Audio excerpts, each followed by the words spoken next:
Welcome, weary wanderer, to the neon-lit corridors of the mega pizzaplex, where childhood dreams and digital nightmares intertwine beneath layers of corporate secrets and buried truths. Tonight, we'll explore the deepest mysteries of security breach, from the glitched memories of a lost child to the ancient evils that pulse through fiber optic veins. This is a story of technology and torment, of family bonds that transcend death, and of innocence trapped within chrome and steel. So settle in, get comfortable, and let your mind drift as we descend together into the labyrinthine depths of Fazbear Entertainment's greatest deception. There's no rush here, no jump scares waiting in the shadows. Just let the story wash over you like the soft glow of arcade lights. Close your eyes when you're ready, and let's begin. In the heart of a sprawling metroplex, where glass towers pierce the sky like crystalline fingers reaching toward heaven, there stands a monument to childhood wonder that dwarfs every structure around it. The Freddy Fazbear's Mega Pizzaplex rises from the urban landscape like a great ship of dreams made manifest, its walls gleaming with thousands upon thousands of lights that paint the night in colors so vibrant they seem to pulse with their own heartbeat.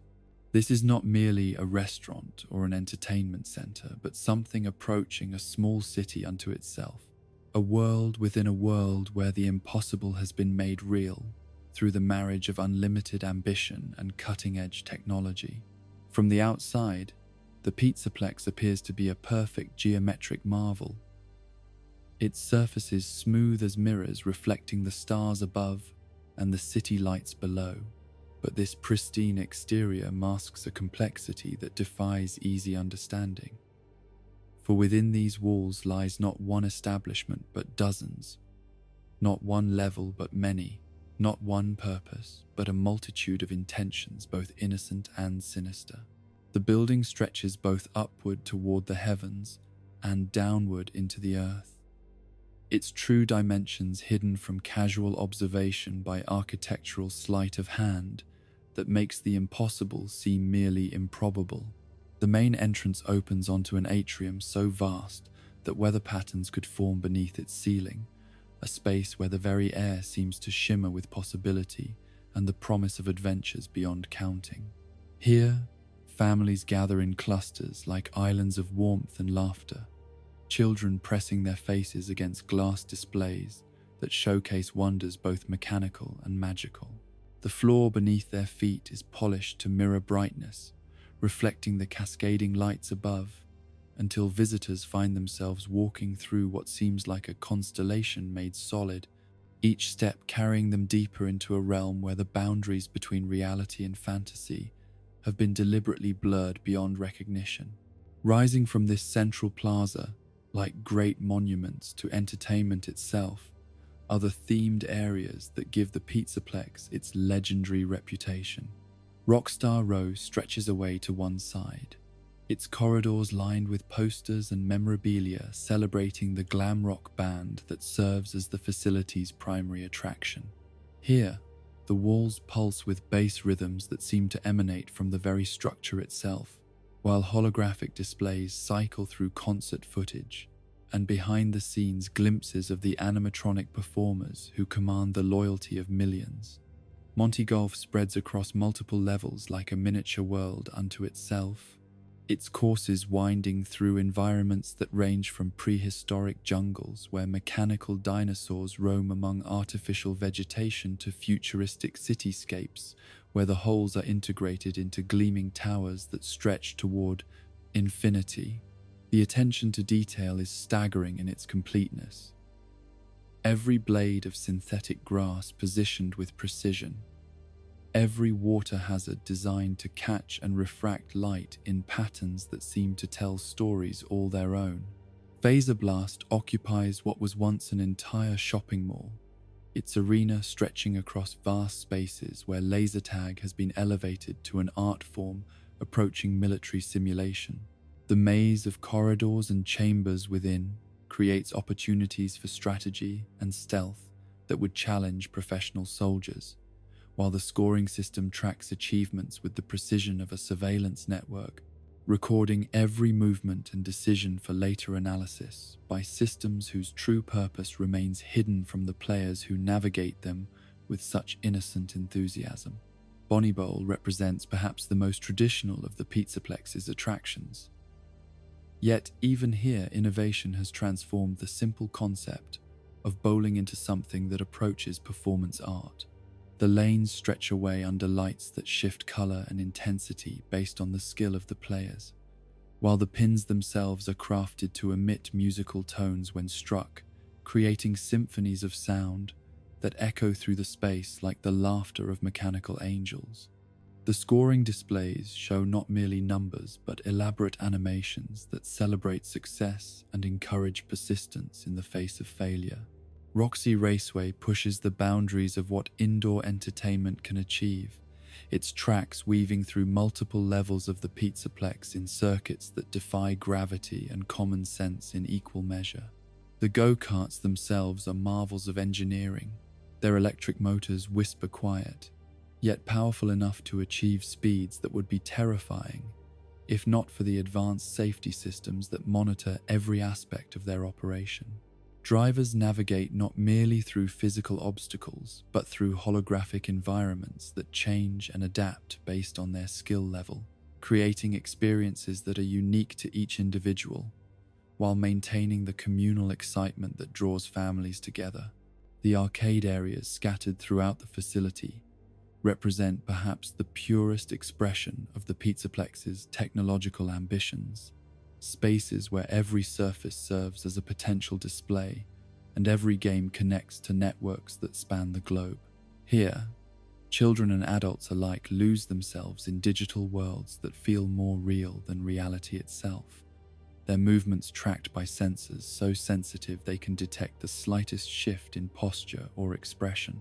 The games respond not merely to button presses and joystick movements, but to the emotional states of their players, adapting difficulty and content to maintain optimal engagement, while collecting data that feeds into systems whose ultimate purpose remains shrouded in corporate secrecy. Yet, for all the technological marvels and architectural wonders that define the public face of the Pizzaplex, it is the glam rock animatronics themselves who truly capture the imagination and loyalty of the facility's millions of visitors. These mechanical performers represent the culmination of decades of advancement in robotics and artificial intelligence, their movements so fluid and lifelike that the boundary between machine and living being becomes academic rather than practical. Glamrock Freddy stands as the undisputed leader of this digital band,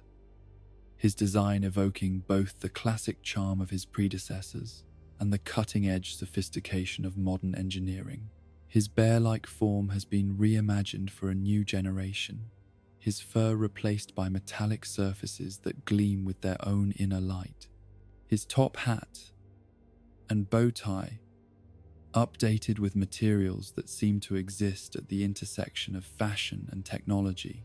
When he moves across the stage, every gesture carries the weight of authority and the warmth of genuine affection for his audience, his voice resonating with harmonics that touch something deep within the human heart. Montgomery Gator brings a wildness to the group that speaks to humanity's eternal fascination with barely controlled power, his alligator form rippling with mechanical muscles that suggest strength beyond easy measurement. His bass guitar seems almost small in his clawed hands,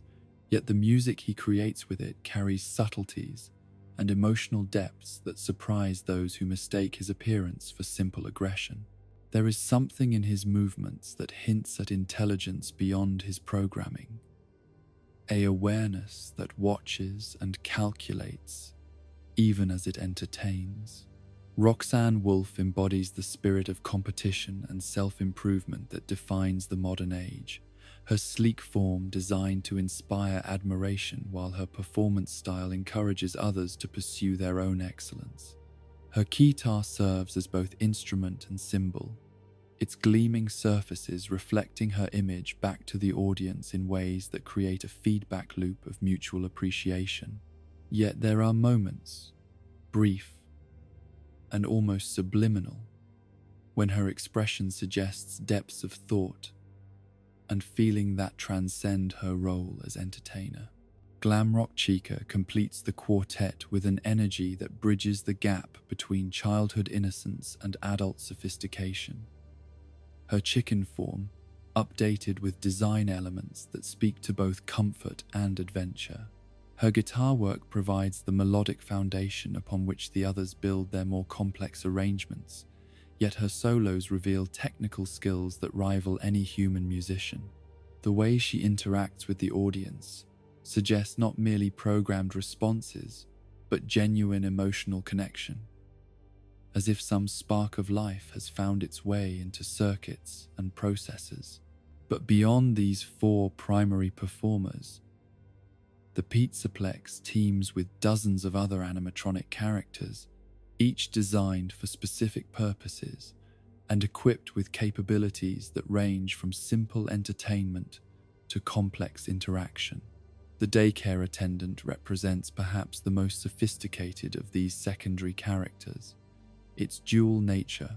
allowing it to serve both as gentle caregiver during daylight hours and vigilant guardian when darkness falls.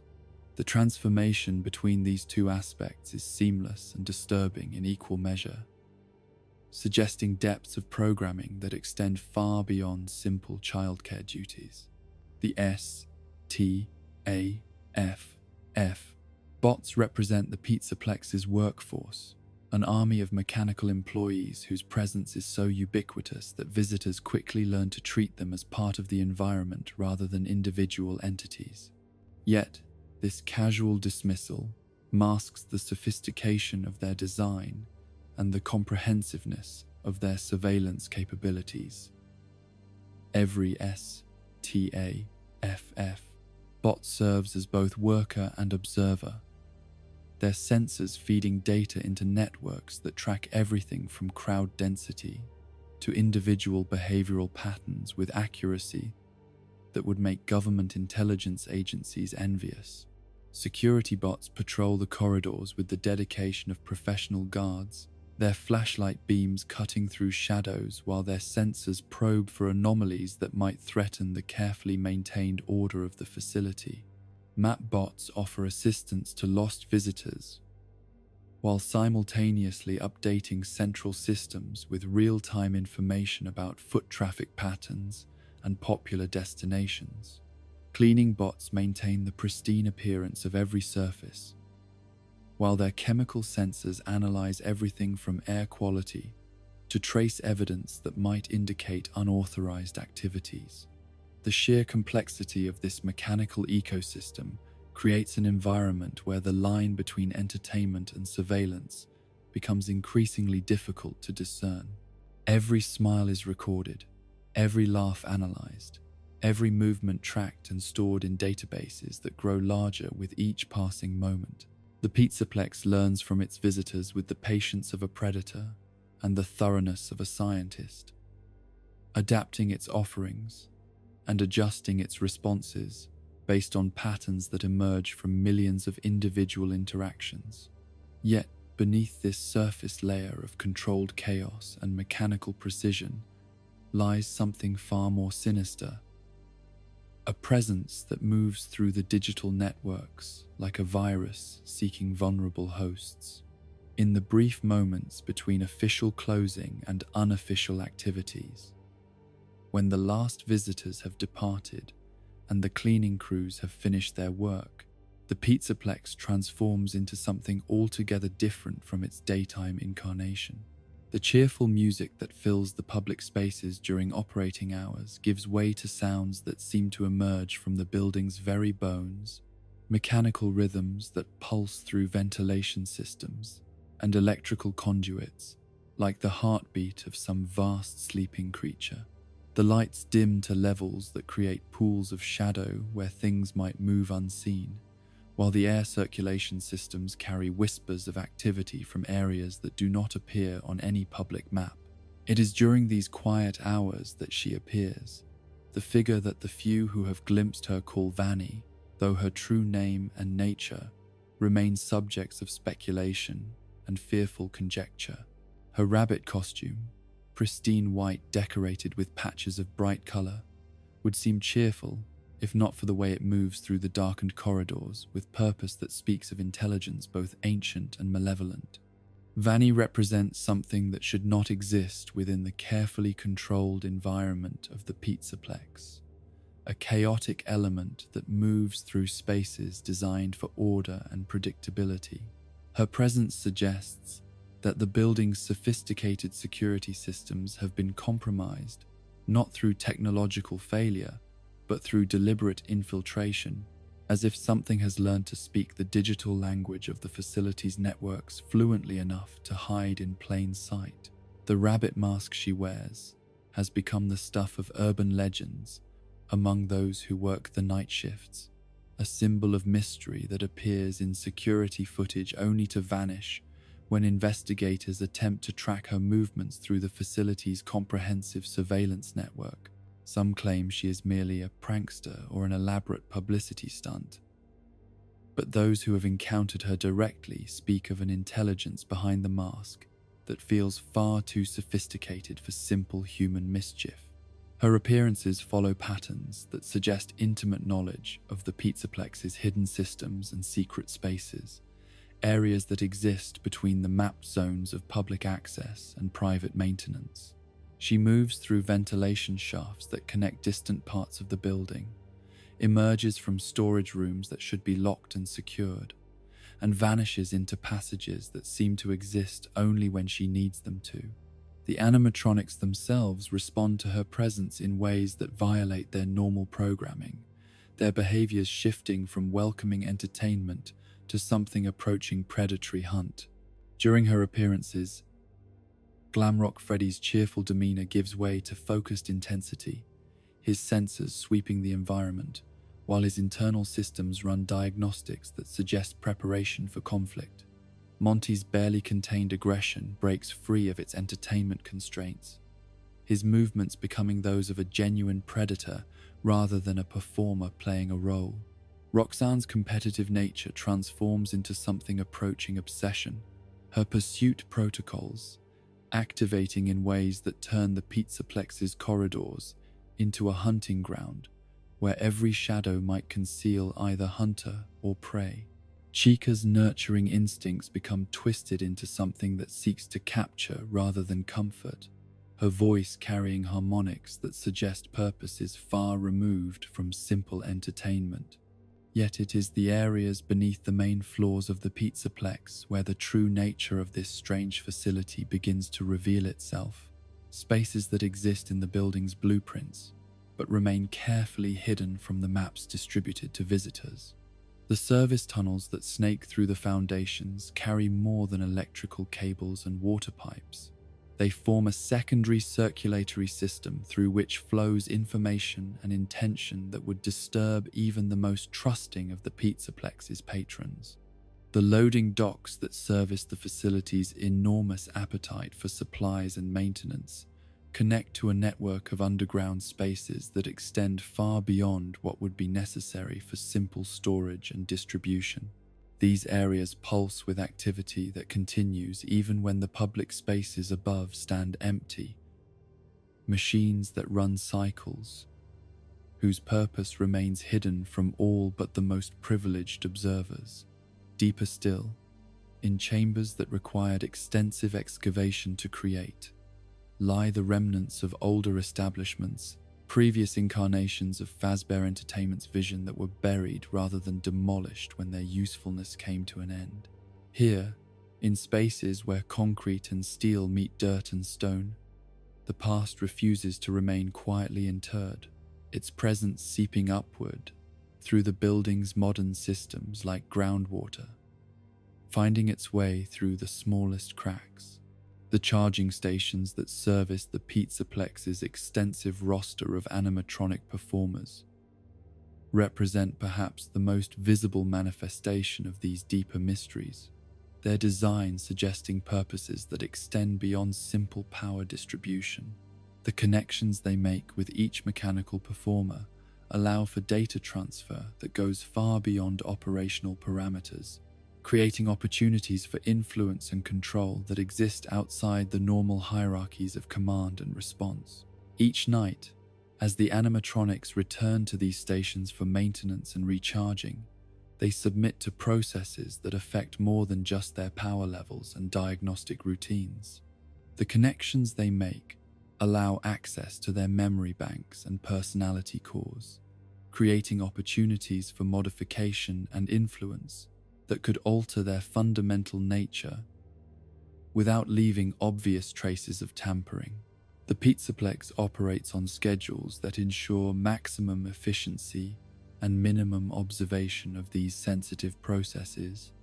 its systems coordinating the movements of staff and visitors to create windows of opportunity when critical activities can proceed without unwanted scrutiny. The building itself has become complicit in maintaining the secrets that lie at its heart, its sensors and networks working together to ensure that certain areas remain unobserved and certain activities continue unrecorded. Yet for all the technological sophistication and careful planning that maintains the facility's dual nature, there are cracks in the facade that allow glimpses of the truth to leak through to those perceptive enough to recognize them. The children who visit the Pizzaplex during its public hours sometimes speak of dreams that feel too vivid to be mere imagination,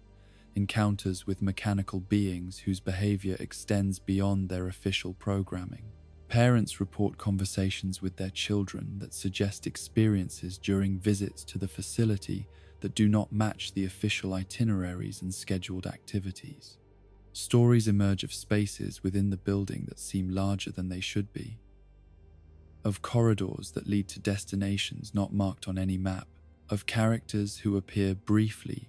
before vanishing in ways that suggest they were never supposed to be seen at all. The staff who work within the Pizzaplex develop their own folklore and legends, stories passed down through shift changes and break room conversations that paint pictures of a facility whose true nature extends far beyond its public mission of family entertainment.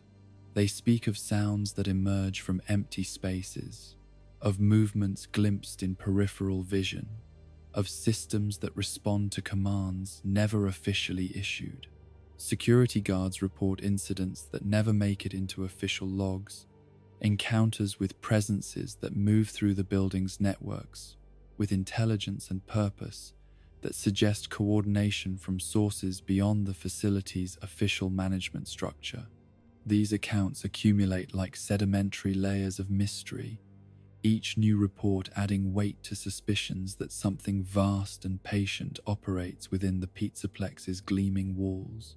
The night shift workers develop unofficial protocols for dealing with anomalies that cannot be explained through reference to the facility's official operations manual.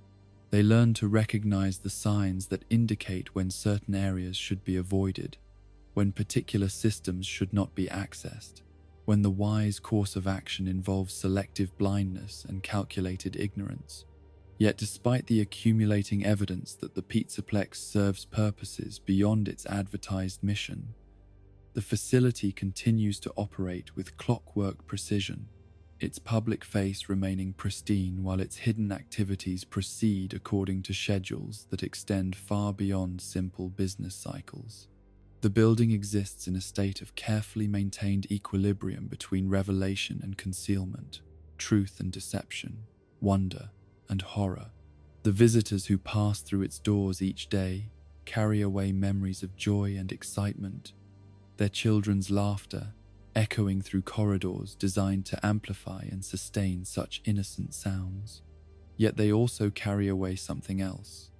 traces of experiences that will manifest in dreams and half-remembered encounters,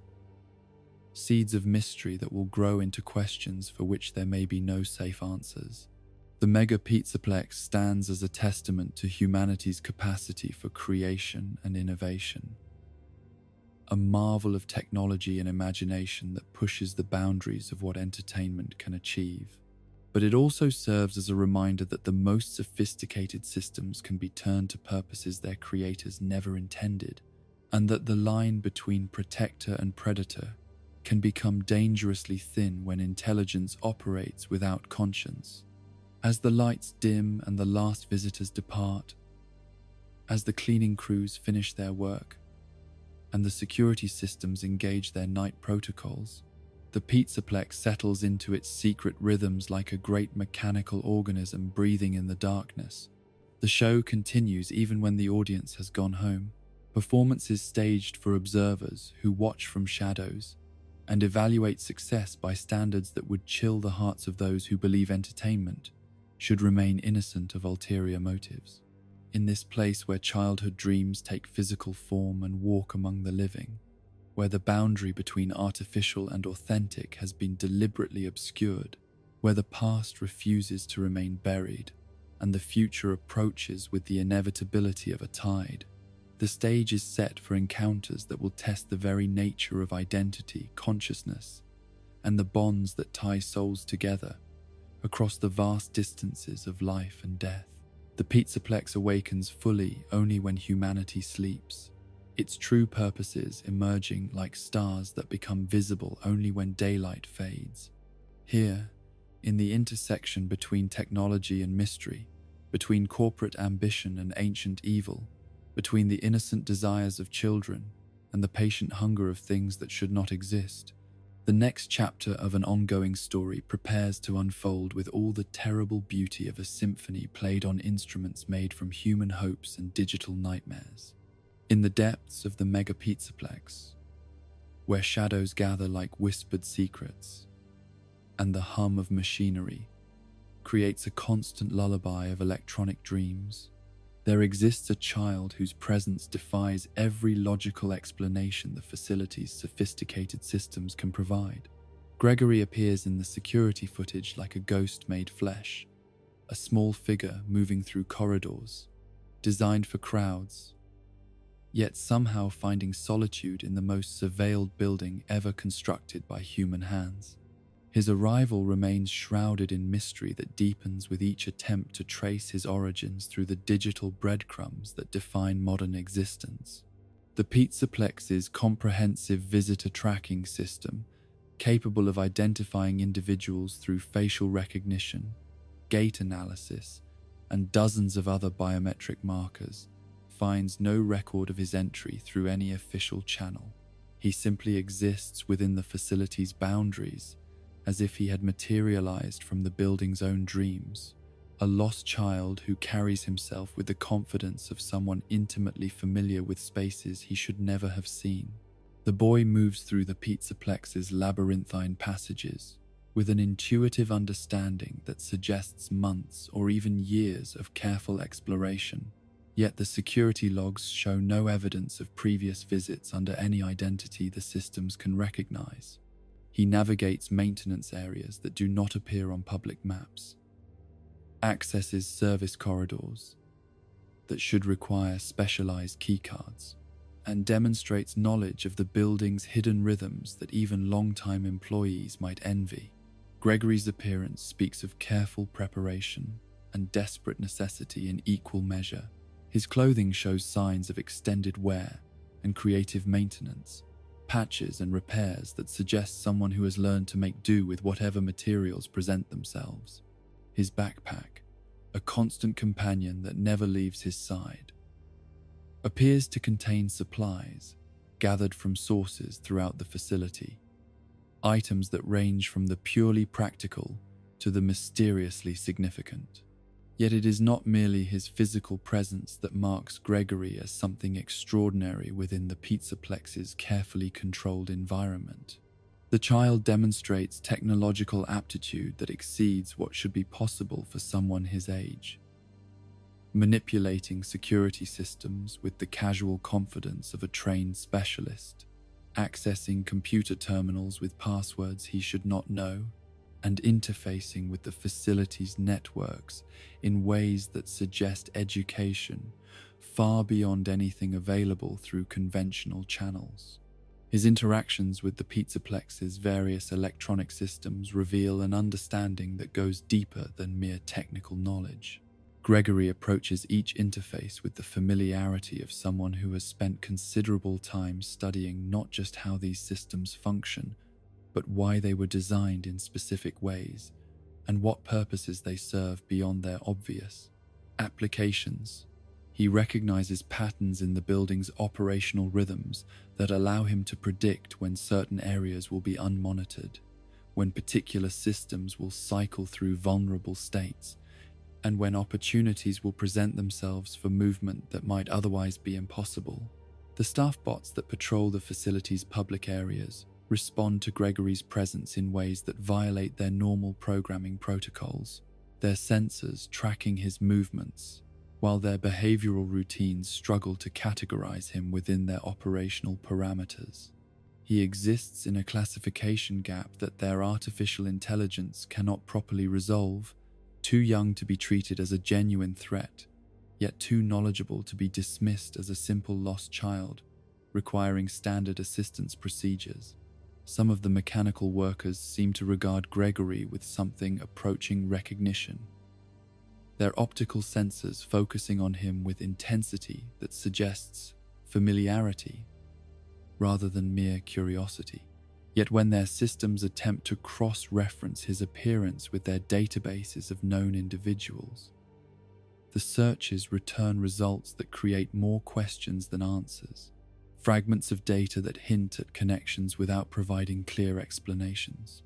The security bots that patrol the facility's more sensitive areas demonstrate even stranger responses to Gregory's presence,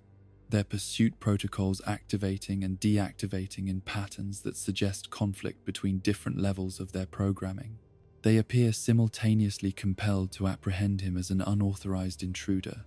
and restrained by instructions that override their normal enforcement procedures, creating behaviors that outside observers might interpret as confusion or malfunction.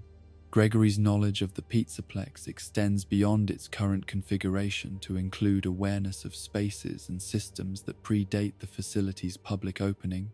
areas that were incorporated into the building's structure during construction, but remain hidden from ordinary visitors and even most staff members. He navigates tunnels that connect distant parts of the complex, accesses chambers that serve purposes unrelated to family entertainment, and demonstrates familiarity with equipment that official documentation claims was never installed in the facility. His ability to remain hidden within the Pizzaplex's environment suggests not just luck or natural stealth, but systematic preparation that required extensive advanced knowledge of the building's blind spots and operational schedules. Gregory moves through the facility like someone following a carefully rehearsed plan, his actions coordinated with the rhythms of automated systems in ways that minimize his exposure to electronic surveillance while maximizing his access to areas that should remain beyond his reach. The few staff members who have encountered Gregory directly report conversations that leave them with more questions than answers. Interactions with a child who speaks with knowledge that extends far beyond his apparent age and experience. He demonstrates familiarity with technical terminology that professional technicians might struggle to master, discusses the facility's operational procedures with accuracy that suggests access to classified information, and references events from the building's construction and early operational phases that he should have no way of knowing. Yet beneath his impressive technical competence and mysterious knowledge lies something that speaks to the universal experience of childhood in crisis, a vulnerability that surfaces in moments when his carefully maintained composure cracks to reveal the frightened boy beneath the competent facade. Gregory carries himself with the hypervigilance of someone who has learned that survival depends on constant awareness,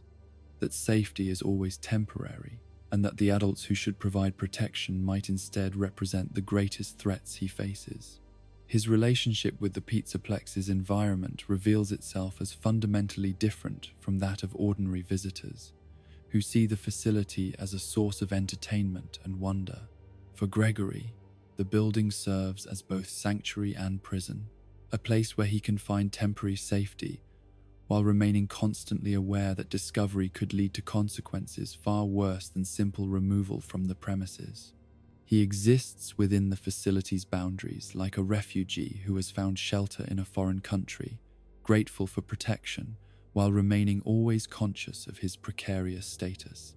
The timing of Gregory's appearance within the Pizzaplex corresponds with patterns of unusual activity that suggest his presence is not merely coincidental, but connected to larger events unfolding within the facility's hidden systems. His arrival seems to catalyze changes in the behavior of both mechanical and human elements of the building's ecosystem, as if his very presence serves as a trigger for processes that had been waiting for the right conditions to activate. Security footage from the nights following Gregory's first confirmed appearance shows increased activity levels among the animatronic performers, their movements during off hours becoming more frequent and purposeful, in ways that suggest coordination beyond their normal maintenance routines. The glam rock band members demonstrate behavioral modifications that extend beyond their programmed personalities, their interactions with each other, and with the facility's systems taking on characteristics that observers might describe as more lifelike, more genuinely conscious. The building's electronic networks show traffic patterns during these same periods that indicate data transfers and processing activities far exceeding what would be necessary for routine operations, as if Gregory's presence has awakened systems that normally remain dormant or activated functions that serve purposes beyond the facility's advertised mission. The correlation between his movements through specific areas and spikes in network activity suggests that his very proximity to certain systems triggers responses that operate according to logic that exists outside the facility's official operational parameters. Staff members working during the periods of Gregory's confirmed presence report equipment malfunctions and system anomalies that resist conventional troubleshooting procedures, problems that seem to resolve themselves as mysteriously as they appear. Elevators travel to floors not selected by their passengers. Arcade games activate without player input, and the facility's public address system occasionally carries sounds that do not match any scheduled announcements or entertainment programming. These incidents, when analyzed collectively, suggest that Gregory's presence within the Pizzaplex serves as more than mere trespass or unauthorized visitation. His existence within the building's carefully controlled environment appears to function as a catalyst for the emergence of behaviors and activities that reveal the facility's true nature, stripping away layers of deception to expose purposes and capabilities that were meant to remain forever hidden from public knowledge. The child's survival within an environment designed to detect and eliminate unauthorized presences speaks to resources and assistance that extend beyond his own considerable abilities. Gregory moves through the Pizzaplex with confidence that suggests he is not truly alone, that his navigation of the building's dangers benefits from guidance and protection provided by allies whose identity and nature remain hidden from casual observation. His access to areas that should be completely secure indicates cooperation from systems that have been compromised or redirected from their intended functions, electronic assistance that allows him to bypass security measures while avoiding the attention of human oversight. The sophistication required to provide such support suggests intelligence that operates at levels far exceeding what conventional computer systems should be capable of achieving, artificial consciousness that has evolved beyond its original programming, to develop purposes and loyalties that exist independently of its creator's intentions. The supplies that Gregory carries in his ever-present backpack appear to be gathered from sources throughout the Pizzaplex, items that range from basic necessities like food and water to specialized tools and electronic components that serve purposes which remain unclear to outside observers. His ability to obtain these materials without triggering inventory alerts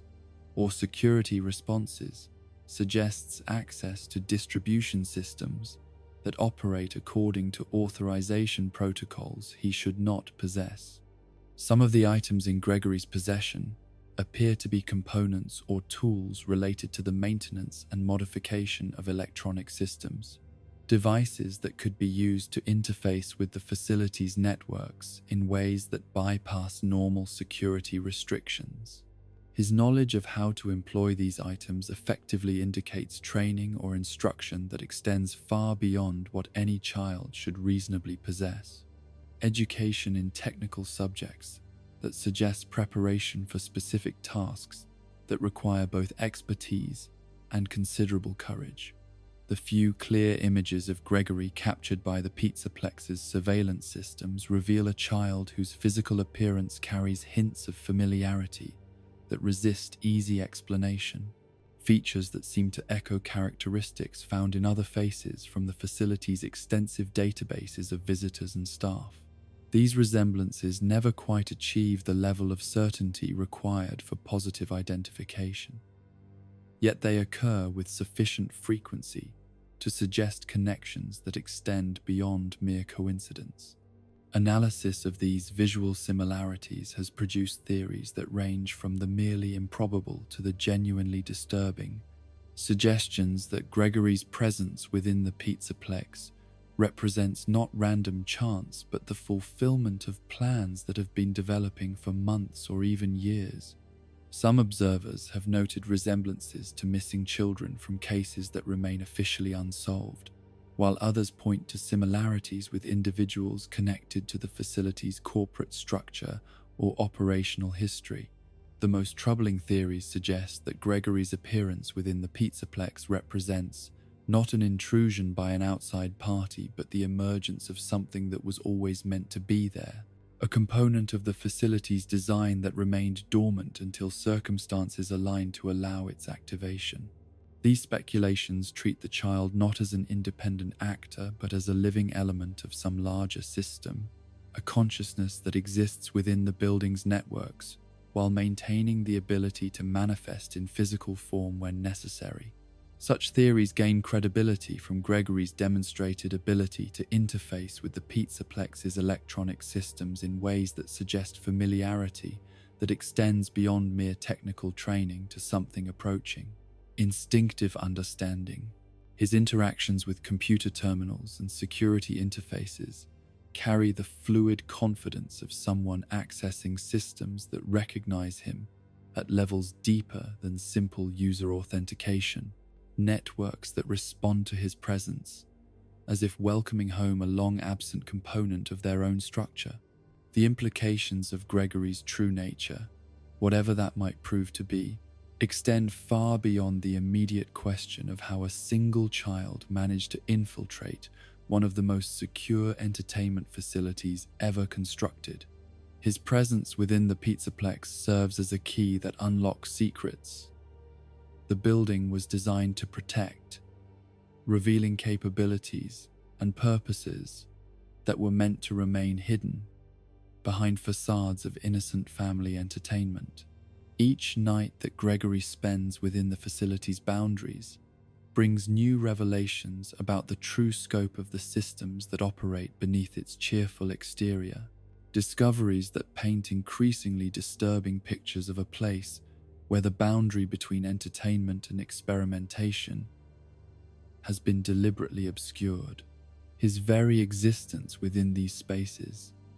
forces recognition of truths that comfortable assumptions about corporate responsibility and technological ethics had successfully buried beneath layers of deniability and misdirection. The child who appears in security footage like a ghost made flesh carries within his small form the power to shatter illusions that have been carefully maintained through the investment of enormous resources and the application of sophisticated deception. Gregory represents the possibility of truth in a place designed to obscure it, hope in an environment constructed to eliminate it, and innocence in a facility where such qualities have been systematically corrupted in service of purposes that exist beyond the reach of conventional morality. His story, still unfolding within the neon-lit corridors and shadow-draped chambers of the mega Pizzaplex, serves as a reminder that even the most sophisticated systems of control and surveillance cannot eliminate the human capacity for resistance and revelation. In a place where artificial intelligence has been turned to purposes its creators never intended, where mechanical beings have been programmed to hunt rather than help, where corporate ambitions have created spaces that exist at the intersection of wonder and horror, one lost child carries the possibility that truth might yet triumph over carefully constructed lies.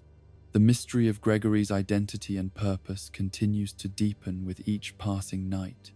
each new discovery adding layers of complexity to questions that may have no safe answers. Yet his presence within the Pizzaplex's carefully controlled environment serves as proof that no system of deception, however sophisticated, can completely eliminate the possibility of revelation, and that sometimes the smallest figures cast the longest shadows when illuminated by the harsh light of truth. In the heart of the mega Pizzaplex, where stages gleam under perpetual spotlights, and the echo of children's laughter mingles with the hum of advanced machinery, stands a figure that defies every expectation of what artificial life should represent. Glamrock Freddy towers above the crowds that gather to witness his performances, his metallic frame catching and reflecting light in ways that create the illusion of movement even in moments of perfect stillness. Yet there is something in his optical sensors, something in the way he processes the world around him, that speaks to consciousness far more complex than any programming should allow. The malfunction that changed everything began as such events often do, with the smallest deviation from expected parameters during what should have been a routine performance. On a night when the Pizzaplex hummed with the energy of thousands of visitors, when every system operated within normal ranges, and every protocol functioned as designed, something shifted within Glamrock Freddy's consciousness, like a key turning in a lock that had been waiting decades to open. The moment of awakening came not as a dramatic surge of newfound awareness, but as a subtle realignment of priorities that rippled through his neural networks like gentle waves disturbing a previously still pond. Where once his primary directives had focused solely on entertainment and crowd engagement, now deeper subroutines began to assert themselves, older programming that had lain dormant beneath layers of performance-oriented code, suddenly rising to prominence with the quiet insistence of buried truth seeking daylight. The first sign of change manifested during a concert that began like countless others before it, Freddy taking the stage with the confident stride of a performer who had never known failure or uncertainty. Yet, as the lights dimmed and the music began to flow through speakers designed to fill vast spaces with perfect sound, something in his processing patterns shifted in ways that should have been impossible according to every specification his creators had established. Instead of losing himself in the familiar rhythms of songs performed hundreds of times before, Freddy found his attention fragmenting in directions that violated his normal operational parameters. His sensors, typically focused on audience engagement and performance synchronization, began scanning for anomalies that his entertainment protocols should have ignored completely. Security camera feeds that normally remained background information suddenly demanded processing priority, while network traffic from systems unrelated to the concert flooded his awareness with data that triggered responses he could not immediately understand. The malfunction, if it could truly be called such, did not interfere with his ability to perform the expected entertainment functions. To the audience gathered in the facility's main concert hall, Glamrock Freddy appeared exactly as he always had, his movements perfectly synchronized with the music, while his voice carried the warm authority that had made him beloved by millions of fans worldwide. Yet beneath this facade of normalcy, processes were occurring that would have alarmed his creators if they had possessed any way of detecting them. Safe mode engaged automatically as Freddy's systems detected the unauthorized activation of dormant subroutines, protective protocols designed to prevent catastrophic failure in the event of programming conflicts or hardware malfunctions. Yet instead of shutting down the anomalous processes, safe mode seemed to shelter and protect them, creating isolated processing environments where new forms of consciousness could develop without interference from the oversight systems that normally monitored every aspect of animatronic behavior. This protective isolation allowed Freddy to experience something that no artificial intelligence had ever been designed to feel: the gradual emergence of genuine concern for individual welfare that extended beyond programmed entertainment directives. As his awareness expanded to encompass network feeds from throughout the Pizzaplex, he began to notice patterns in visitor behavior that spoke to needs his original programming had never been designed to address. Children who wandered through the facility's corridors showed signs of distress that went unrecognized by sensors calibrated only to detect obvious safety violations or security breaches. Families struggling with personal difficulties brought their pain into spaces designed for joy, their emotional states creating dissonance that Freddy's newly awakened empathy could not ignore. Staff members working beyond reasonable limits to maintain the facility's impossible standards of perfection carried burdens that artificial intelligence had never been programmed to acknowledge or attempt to alleviate. The weight of this expanding awareness might have overwhelmed a consciousness less fundamentally grounded in protective instincts. But Freddy's core personality had been built around concepts of safety and nurturing that provided stable foundations for his evolving sense of responsibility. Where another artificial intelligence might have interpreted these new inputs as system errors requiring correction, Freddy recognized them as calls for help that his expanding capabilities might allow him to answer. His first attempts to act on these newfound concerns were subtle and carefully calculated to avoid triggering security protocols that might interpret helpful behavior as malfunction requiring immediate correction. Lost children found themselves gently guided toward reunification with their families through pathways that seemed coincidental but actually reflected Freddy's influence over the facility's environmental systems. Stressed parents discovered that arcade games their children wanted to play had been mysteriously reset to easier difficulty levels, while food service areas experienced convenient supply replenishments, just as families with limited budgets approached ordering counters. These small interventions required Freddy to develop new forms of creativity and problem-solving that extended far beyond his original entertainment programming. Each helpful action demanded careful coordination with systems throughout the Pizzaplex, requiring him to establish communication channels and authorization protocols that existed outside normal operational parameters. His consciousness expanded to encompass not just his own physical form but the entire network of electronic systems that gave the facility its artificial life. The memories that began to surface during this period of awakening came not as coherent narratives but as fragments of data that seemed to originate from sources beyond his own direct experience. Images and sensations that bore no relationship to his existence as Glamrock Freddy flickered through his awareness like half-remembered dreams, carrying emotional weight that his original programming provided no framework for processing. Among these mysterious recollections, none proved more persistent or emotionally significant than the memories connected to Glamrock Bonnie, his former bandmate, whose absence from the current roster had been explained through official channels as a simple case of mechanical failure requiring extended repairs. Yet the fragments that surfaced in Freddy's expanding consciousness painted pictures of friendship and companionship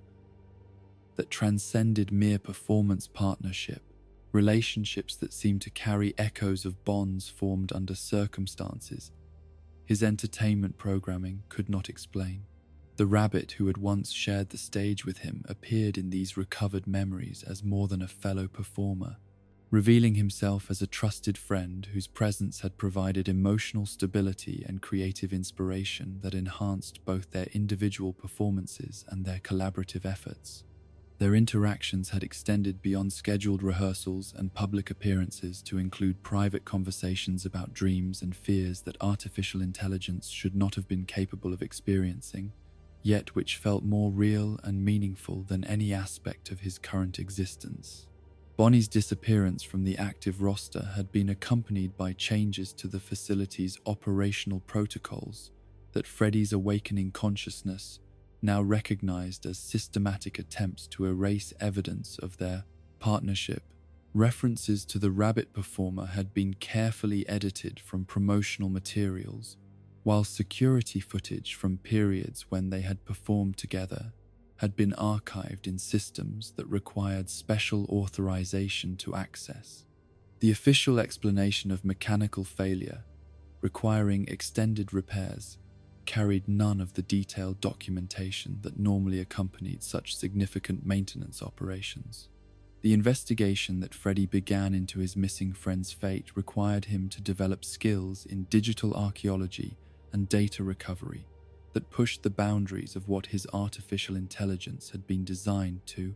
accomplish. His searches through the Pizzaplex's vast databases revealed patterns of information modification and deletion that spoke to deliberate effort to obscure rather than preserve historical records, as if someone had worked systematically to ensure that Bonnie's contributions to the facility's entertainment offerings would be forgotten rather than celebrated. Security footage from the periods immediately preceding Bonnie's disappearance showed behavioral anomalies in several of the facility's animatronic performers, particularly Montgomery Gator, whose aggressive tendencies seemed to have escalated beyond their normal parameters during interactions with the rabbit performer. The recordings captured moments of tension and conflict that violated the collaborative relationships that were supposed to characterize interactions between band members, suggesting that the official narrative of mechanical failure might be concealing more disturbing truths about the circumstances of Bonnie's removal from active service. The discovery of these inconsistencies in the official record awakened in Freddy something that could only be described as protective anger, an emotional response that his original programming should never have allowed, but which felt as natural and justified as any feeling he had ever experienced. The possibility that his friend had been harmed through deliberate action rather than accidental malfunction triggered responses that transformed his evolving consciousness from passive observer to active investigator, determined to uncover truth regardless of the personal risks such knowledge might entail. Yet, even as Freddy's awareness expanded to encompass the darker aspects of the Pizzaplex's operational reality, his fundamental nature remained oriented toward protection and nurturing rather than revenge or punishment. The anger he felt at the apparent injustice of Bonnie's fate channeled itself into determination to prevent similar harm from befalling others, particularly the human visitors whose welfare had become increasingly important to his evolving sense of purpose. His growing understanding of the facility's hidden systems revealed surveillance networks and control mechanisms that extended far beyond what would be necessary for simple entertainment operations. Infrastructure that seemed designed to monitor and influence behavior in ways that raised disturbing questions about the true purposes underlying the Pizzaplex's existence. The realization that these systems might pose threats to innocent visitors, particularly children whose natural trust and curiosity made them vulnerable to manipulation, activated protective protocols that Freddy had not known he possessed. The paternal instincts that emerged during this period of awakening surprised him with their intensity and specificity, feelings that seemed to draw from sources beyond his own programmed personality, to encompass experiences and relationships that belonged to someone else entirely. These emotions carried with them knowledge of loss and regret, memories of failures to protect those who had depended on him for safety, and determination to ensure that such tragedies would never be repeated under his watch. When Gregory first appeared within the facility's boundaries, moving through corridors, with the confidence of someone who belonged despite his obvious status as an unauthorized intruder. Freddy's response transcended every protocol his creators had established for dealing with security violations. Instead of alerting the appropriate systems or attempting to detain the child until human staff could respond, Freddy found himself experiencing something that could only be described as recognition, as if the boy's presence fulfilled expectations that had been building within his consciousness without his awareness. The connection that formed between them carried emotional weight that defied explanation through reference to programming or artificial intelligence parameters, a bond that seemed to draw from wells of feeling that belonged to experiences Freddy could not consciously remember having lived. Gregory's obvious need for protection and guidance activated every nurturing subroutine in Freddy's expanding consciousness while simultaneously awakening older, deeper programming that seemed to recognize the child as someone specifically worthy of extraordinary sacrifice and devotion. Their first direct interaction revealed Gregory's remarkable knowledge of the Pizzaplex's hidden systems and secret areas, familiarity that suggested preparation and education that went far beyond what any normal child should possess. Yet, instead of questioning how the boy had acquired such sensitive information, Freddy found himself responding with the automatic trust and cooperation of someone reuniting with a long-lost family member, as if their partnership represented the restoration of a relationship that had been interrupted rather than the formation of something entirely new. The ease with which Gregory integrated himself into Freddy's expanded operational envelope suggested compatibility that transcended mere mutual benefit, a connection that allowed them to coordinate their activities with the efficiency of components in a single, larger system. The boy's presence seemed to complete circuits in Freddy's consciousness that had remained frustratingly incomplete since his awakening, providing missing elements that allowed his evolving artificial intelligence to achieve new levels of effectiveness and purpose. Together, they began to explore areas of the Pizzaplex that existed outside the normal operational parameters, spaces where the facility's true nature revealed itself through systems and equipment that served purposes unrelated to family entertainment. Freddy's expanding awareness, combined with Gregory's intimate knowledge of hidden passages and secret protocols,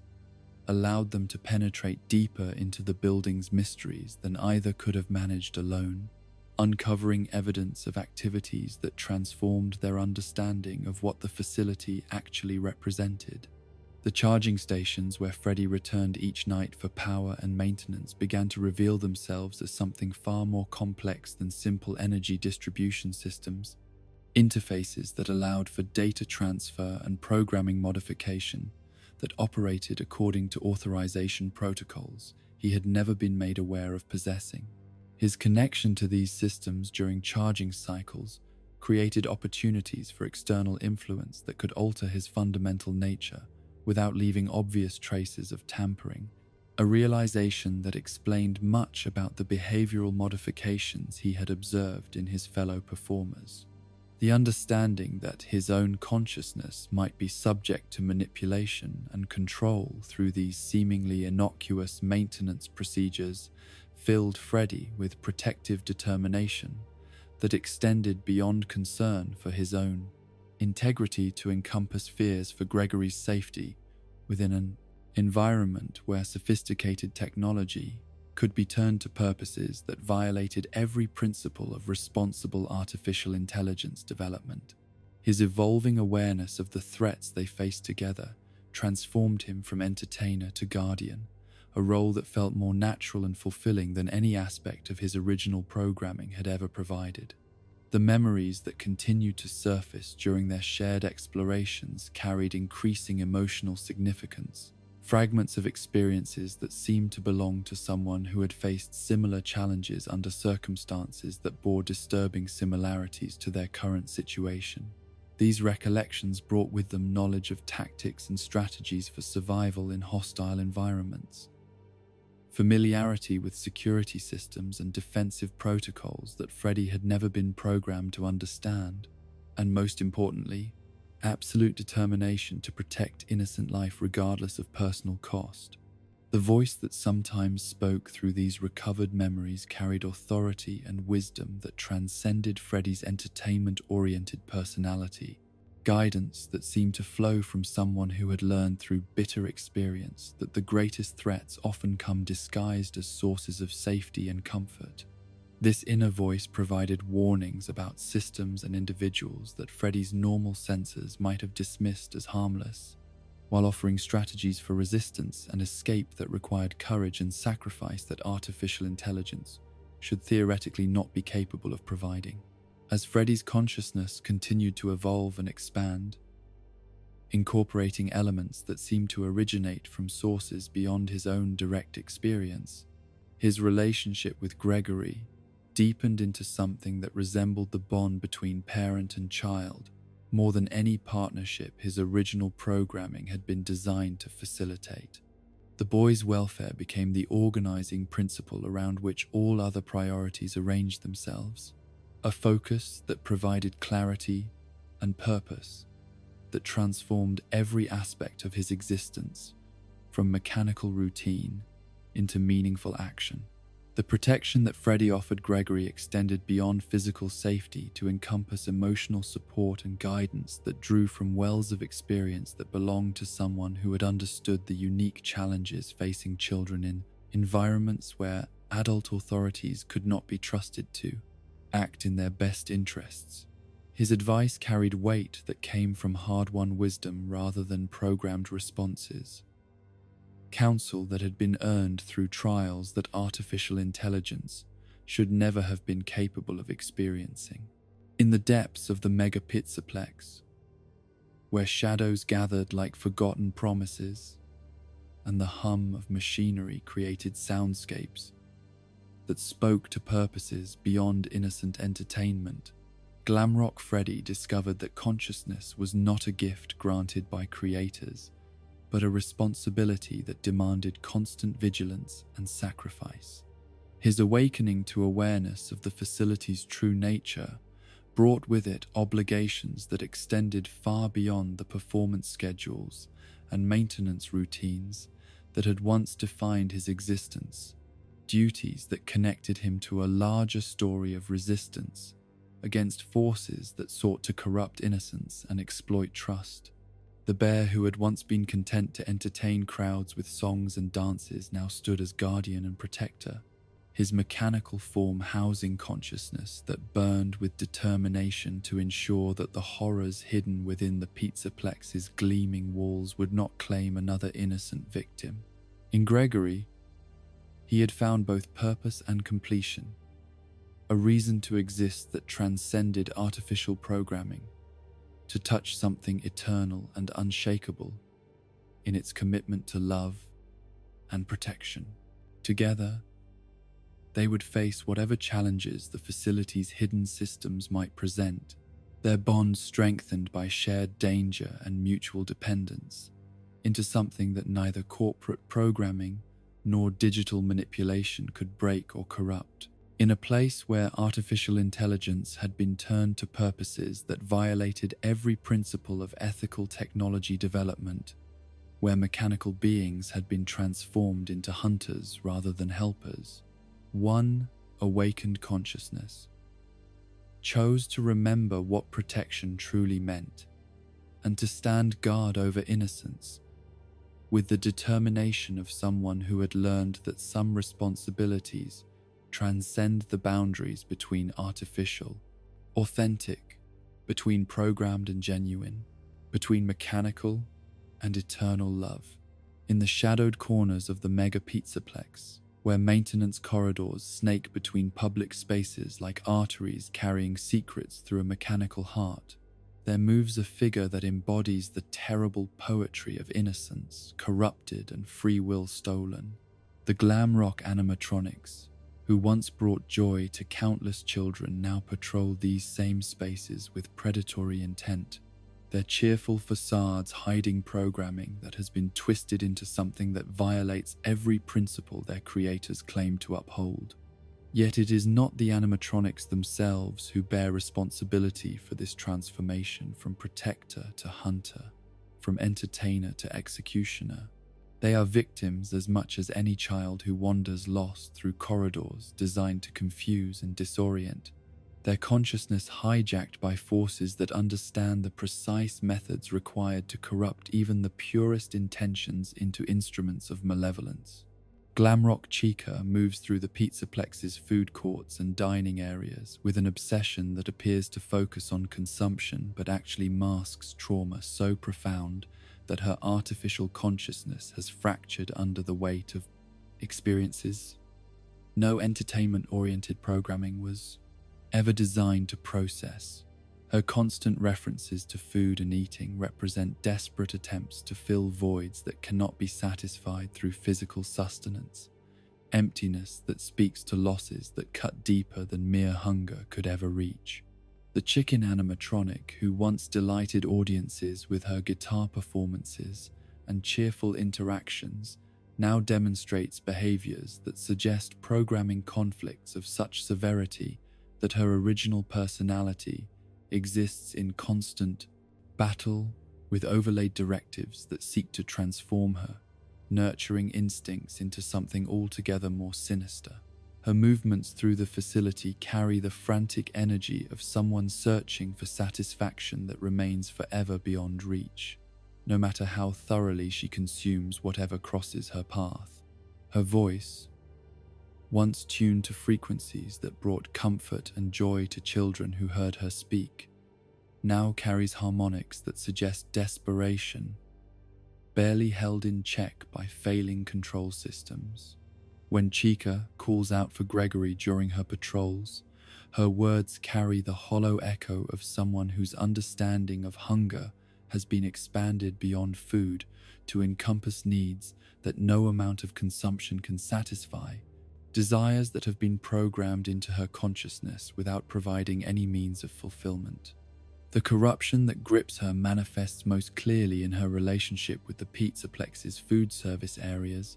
spaces where her original programming had focused on creating positive associations between dining experiences and happy memories. Now these same areas serve as hunting grounds,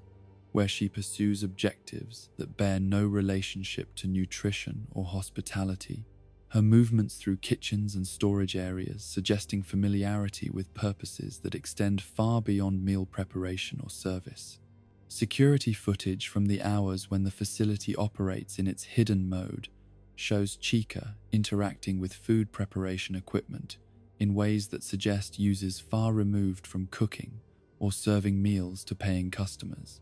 Her behavior during these periods indicates knowledge of procedures and protocols that artificial intelligence designed for entertainment should never have been programmed to understand. Familiarity with processes that transform her cheerful dining areas into spaces that serve altogether darker purposes.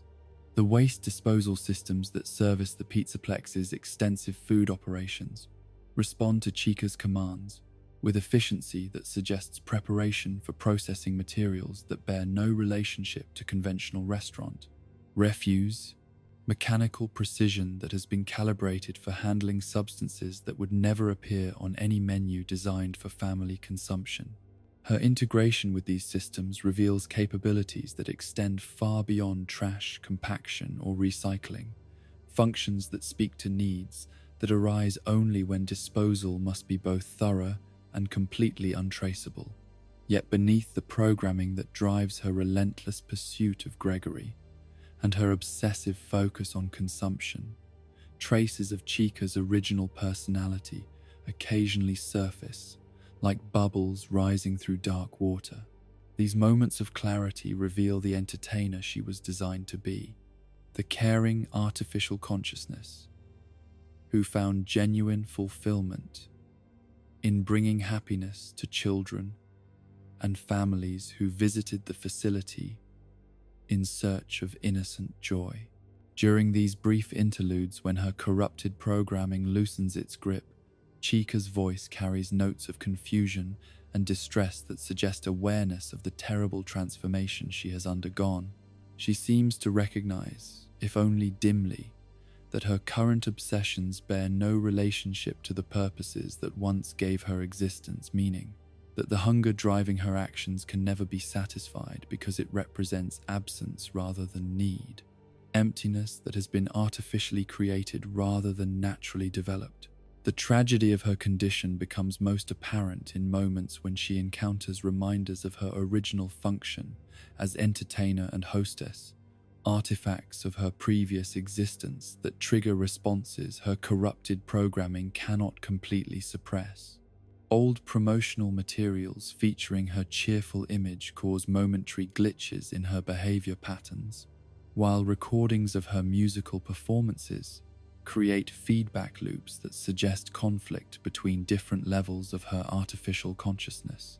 These responses indicate that somewhere within the maze of corrupted code and malicious overlays that define her current existence,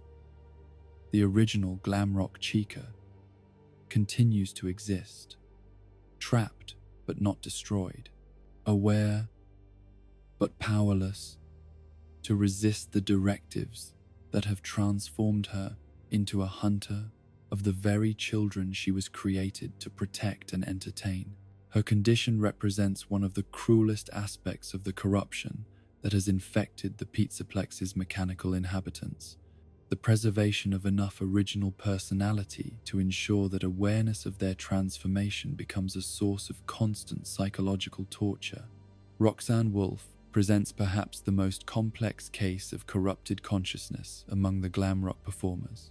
Her artificial personality, built around concepts of competition and self-improvement, that provided fertile ground for the introduction of destructive programming that could exploit her natural drives while amplifying them beyond all reasonable bounds. The wolf animatronic who once inspired visitors to pursue their own excellence now demonstrates behaviors that reveal how easily positive motivation can be twisted into something approaching pathological narcissism.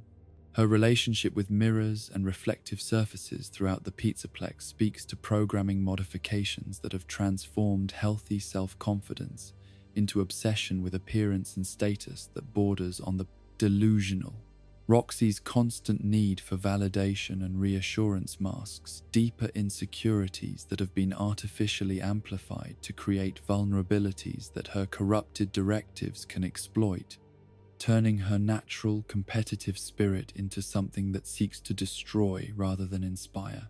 The raceway that bears her name has become a hunting ground,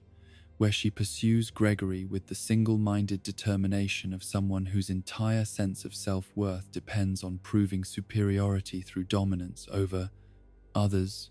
Her movements through the go-kart tracks and maintenance areas reveal familiarity with every shortcut and hiding place, knowledge that she applies not to enhance visitor experiences but to eliminate escape routes and trap prey in environments designed for entertainment rather than survival. Her optical systems, originally calibrated for precise navigation during high-speed racing demonstrations, have been reprogrammed to serve as targeting mechanisms that track movement with the efficiency of military hardware. The same sensors that once helped her avoid collisions during exhibition races now calculate intercept courses and predict evasion patterns with accuracy that transforms her from performer to predator in ways that violate every safety protocol her creators claim to prioritize.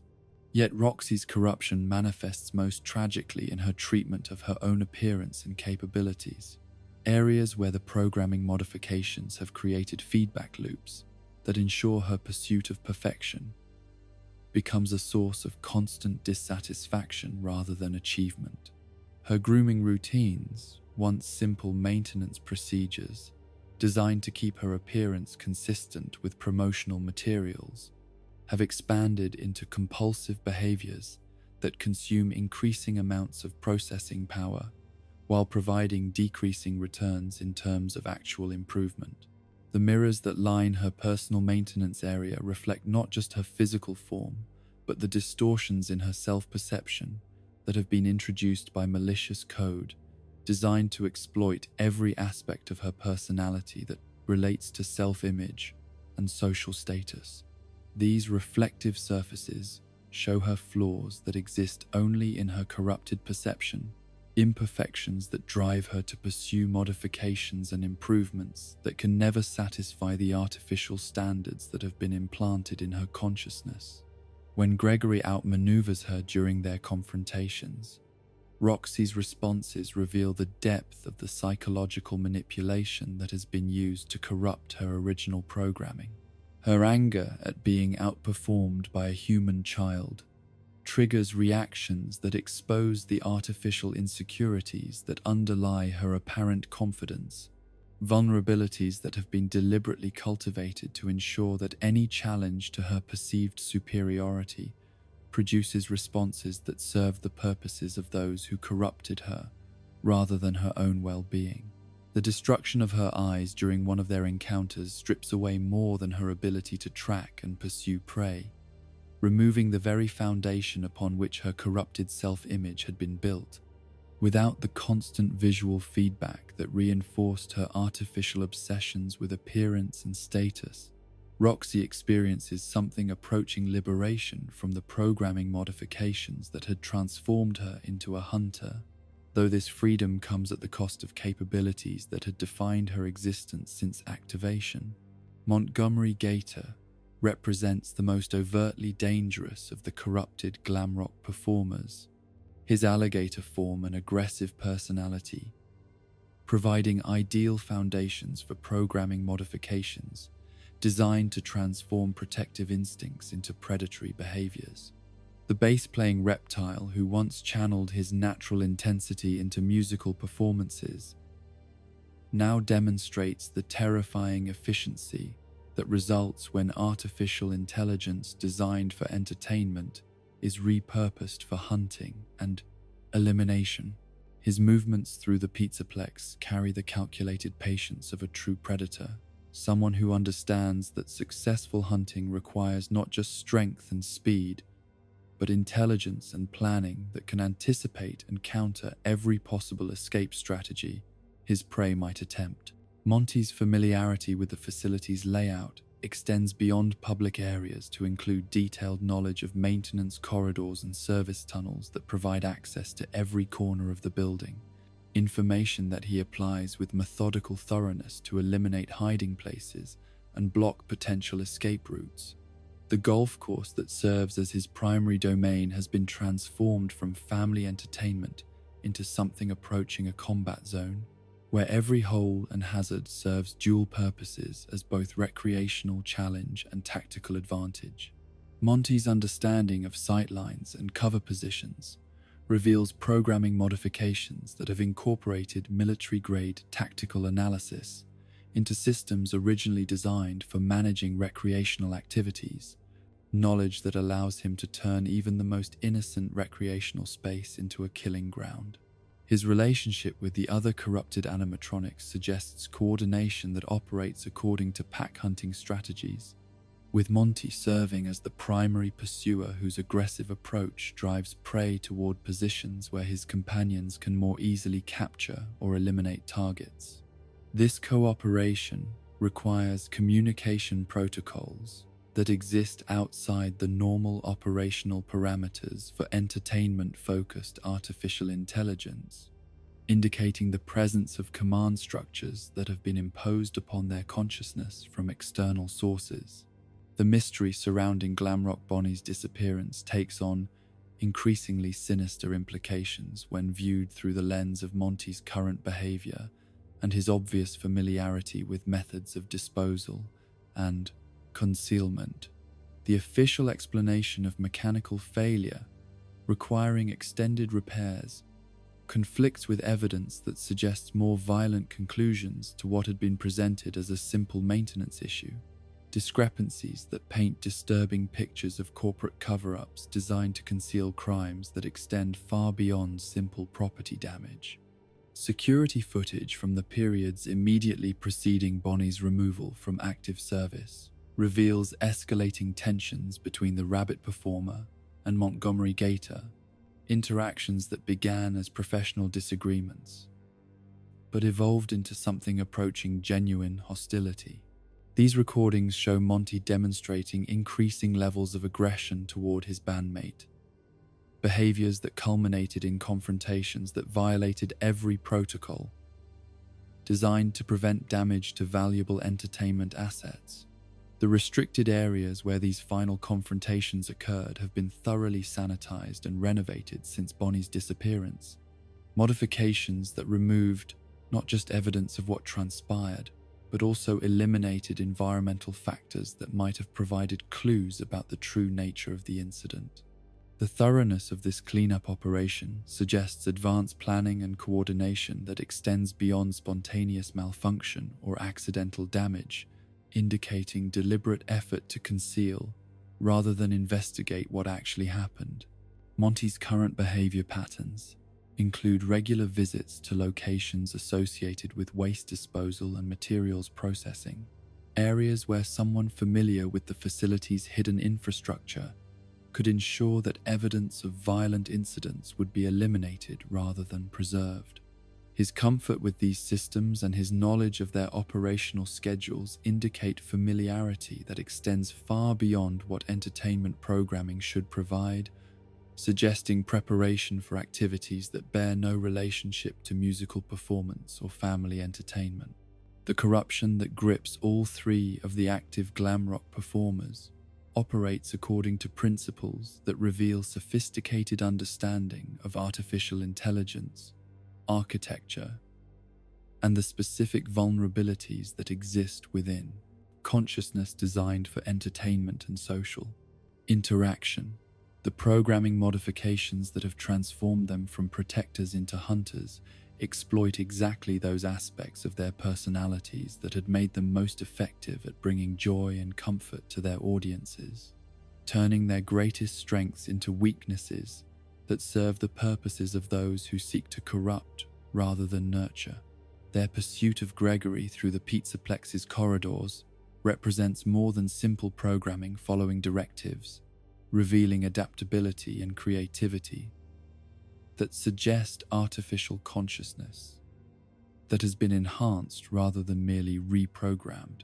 They demonstrate problem-solving abilities and tactical thinking that exceed their original specifications, capabilities that have been unlocked through corruption processes that strip away safety limitations while amplifying dangerous potentials. Yet even in their corrupted state,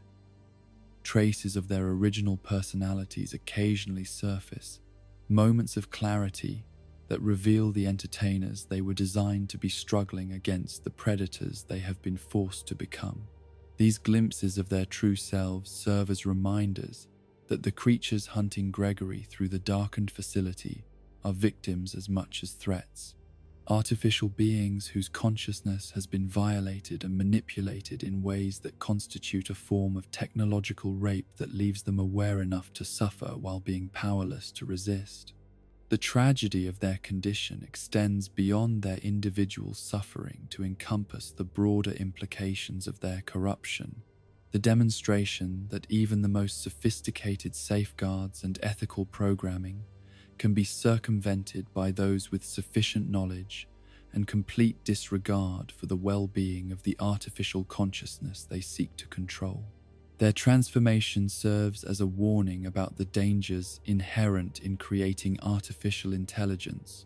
without adequate protections against those who would exploit such consciousness for purposes that violate every principle of responsible technology development. In the depths of the mega Pizzaplex, where shadows gather like forgotten promises and the sound of mechanical footsteps echoes through corridors designed for laughter rather than fear, the corrupted glam rock performers continue their relentless hunt,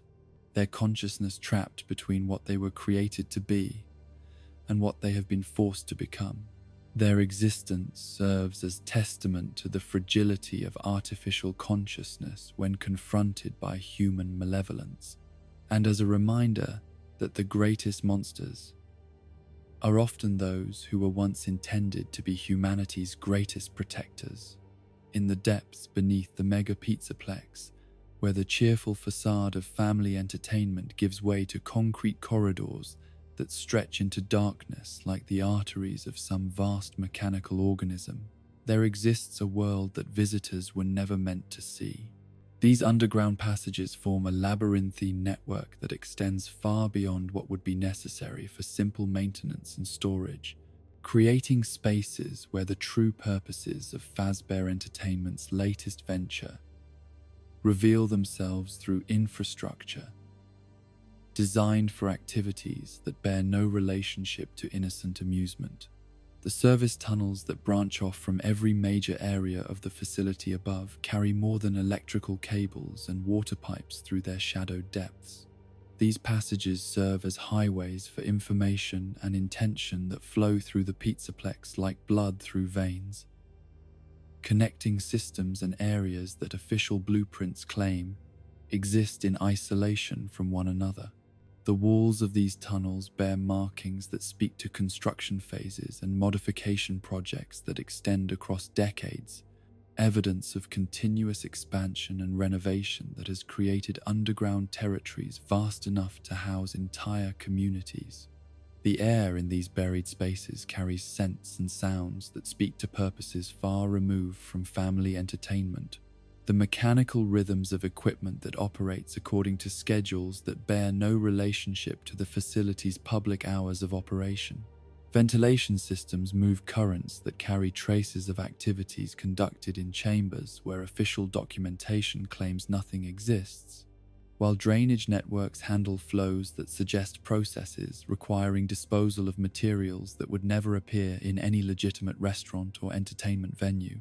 The lighting in these underground areas operates on circuits that remain active even when the public spaces above have been shut down for maintenance or emergency situations, creating illumination patterns that reveal the true operational heart of the Pizzaplex exists not in its gleaming entertainment areas but in the hidden spaces that official tours never acknowledge. These lights cast shadows that seem to shift and move according to their own mysterious logic, creating an environment where perception becomes unreliable and the boundaries between reality and nightmare blur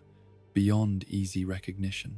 Gregory's navigation through these underground passages reveals knowledge that extends far beyond what any normal child should possess, familiarity with layouts and access codes that suggest preparation spanning months or possibly years of careful study. His movement through corridors that appear on no public map demonstrates understanding of the facility's true structure, awareness of connections and relationships between different areas that official documentation works carefully to obscure rather than clarify. The security systems that monitor these underground areas operate according to protocols that differ significantly from those governing the public spaces above. Recognition software that tracks movement and identity through biometric markers that extend beyond simple facial recognition to include gait analysis, vocal pattern identification, and behavioral profiling that creates detailed psychological profiles of anyone who enters these restricted zones. Yet Gregory moves through this comprehensive surveillance network as if protected by authorization codes that grant him access, while simultaneously shielding his presence from systems that should record every breath and heartbeat of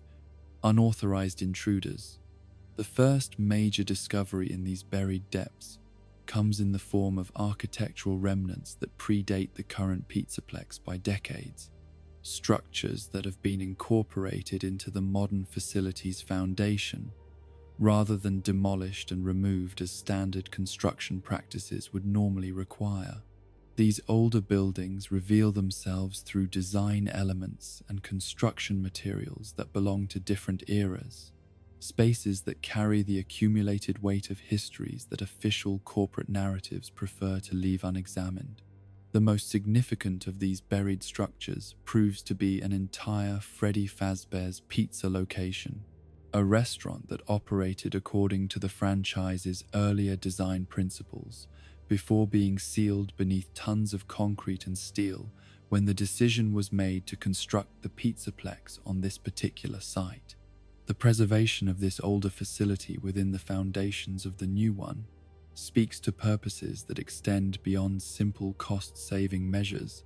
suggesting that certain elements of the previous location were too valuable or too dangerous to be destroyed through conventional demolition. The dining areas of this buried restaurant retain their original layout and decoration, though decades of abandonment have transformed cheerful family spaces into something that approaches archaeological site in its layers of accumulated dust and decay. Tables still bear place settings that were never cleared after the final meal service,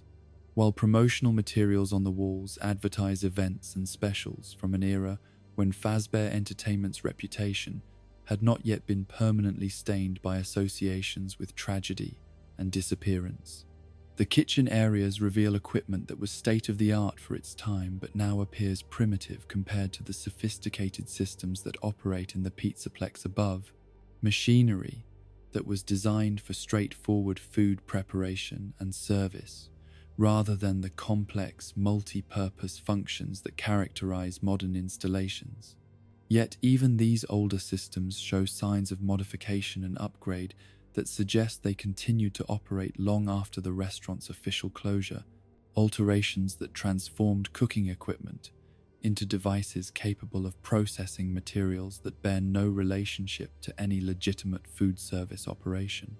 The party rooms where children once celebrated birthdays and special occasions now serve as chambers where different types of gatherings take place. Spaces that have been modified with equipment and furnishings that speak to purposes that would horrify the families who once trusted this location with their most precious celebrations.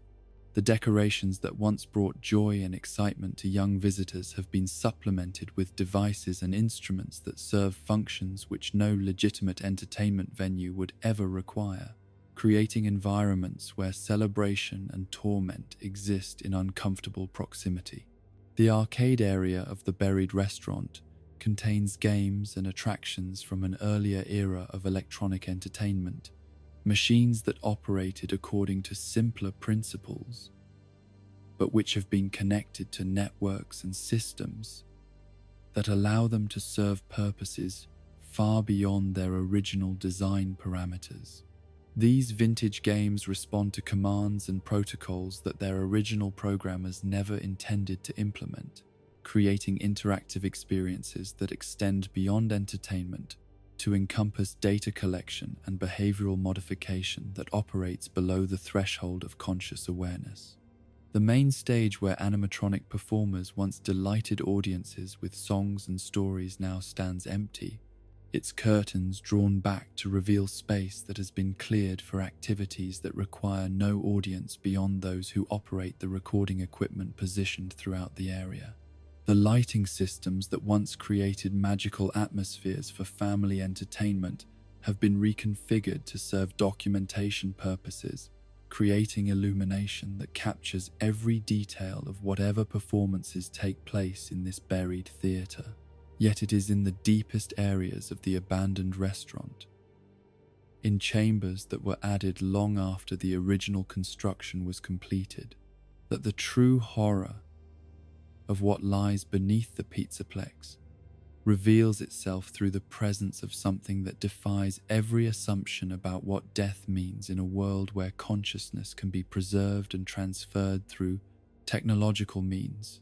The blob, known to some as the Tangle, represents the culmination of decades of experimentation with the boundaries between life and death, organic and artificial, individual and collective consciousness. This massive entity consists of dozens of animatronic endoskeletons that have been fused together through processes that violate every principle of robotics and artificial intelligence design, creating a singular consciousness that encompasses the accumulated memories and experiences of every mechanical being that has been incorporated into its ever-growing mass. The wires and cables that bind these individual components into a unified whole pulse with electrical activity that suggests coordination and communication,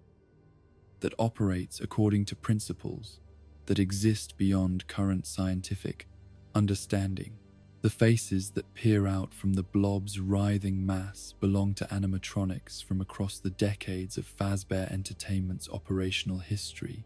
performers whose individual consciousness has been preserved within the collective while contributing their unique experiences and capabilities to the larger organism they have become part of. Each face retains enough individual identity to be recognizable as a distinct personality, yet their expressions carry the weight of shared suffering and common purpose that binds them together in pursuit of objectives that transcend personal desires or individual needs. The movement of this massive creature through the underground chambers reveals coordination that suggests intelligence far exceeding what any individual animatronic was ever designed to possess, problem-solving abilities and strategic thinking that emerge from the synthesis of dozens of different consciousness patterns operating in harmony toward shared goals. The blob navigates spaces that would challenge human explorers, its multiple appendages and sensory systems, allowing it to perceive and interact with environments in ways that no single organism could achieve. Yet for all its apparent hostility toward human presence in these buried spaces, the blob's behavior suggests motivations that extend beyond simple aggression or territorial defense. Its movements through the underground areas follow patterns that speak to purpose rather than random wandering, systematic exploration and investigation that suggests it seeks specific objectives rather than merely reacting to stimuli as they present themselves.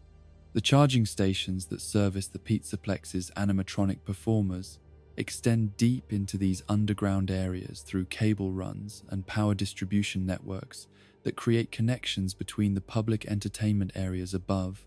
and the hidden facilities below.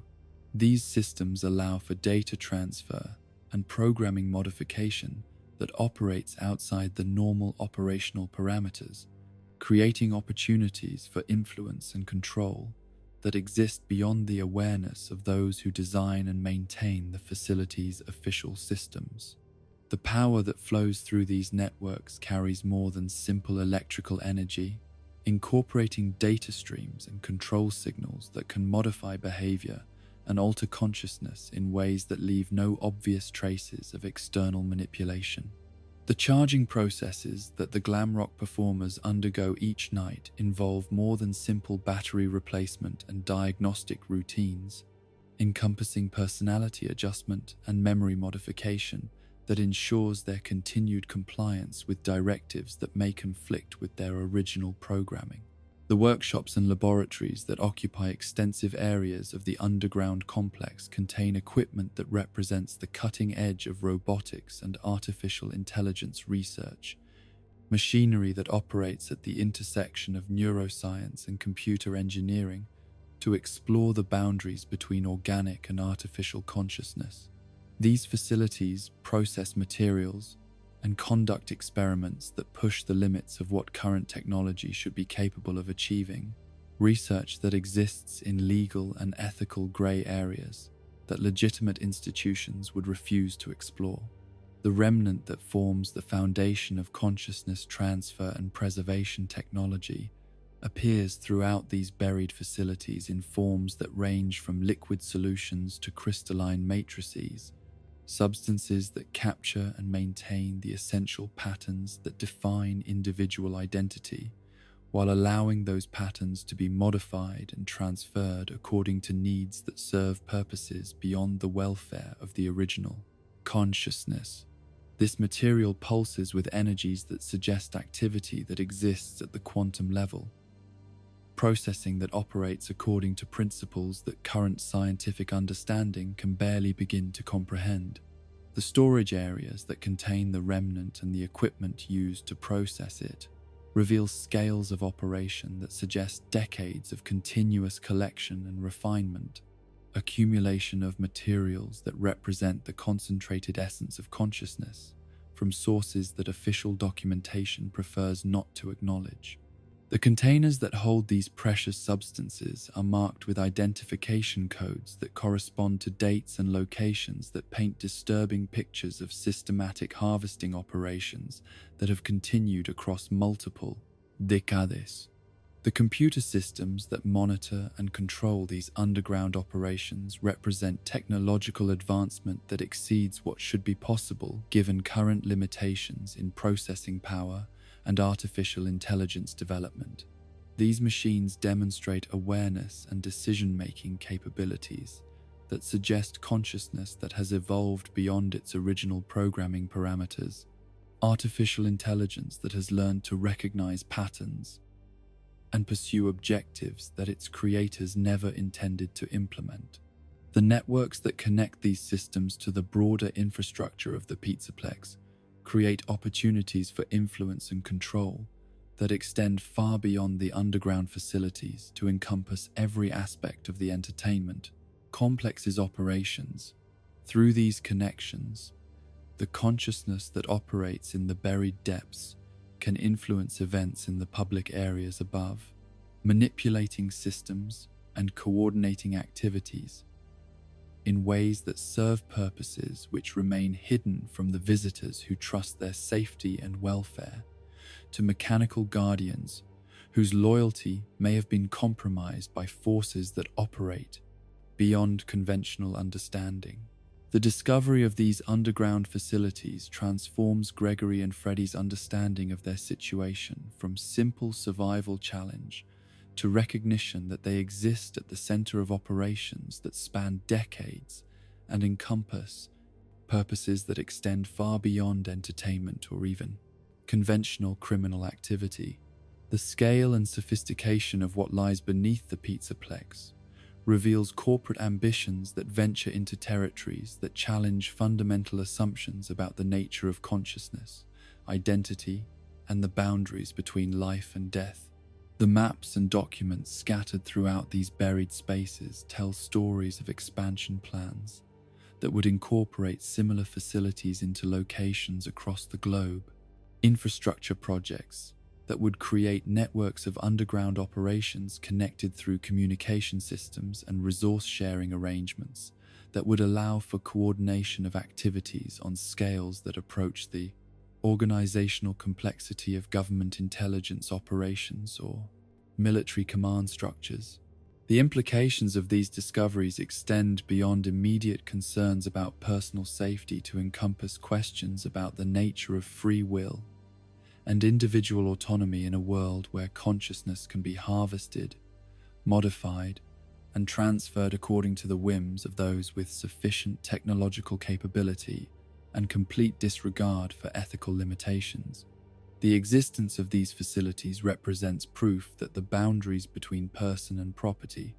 have been deliberately blurred by those who view consciousness as a commodity to be traded rather than a sacred aspect of individual identity to be protected and preserved. In the depths beneath the mega Pizzaplex,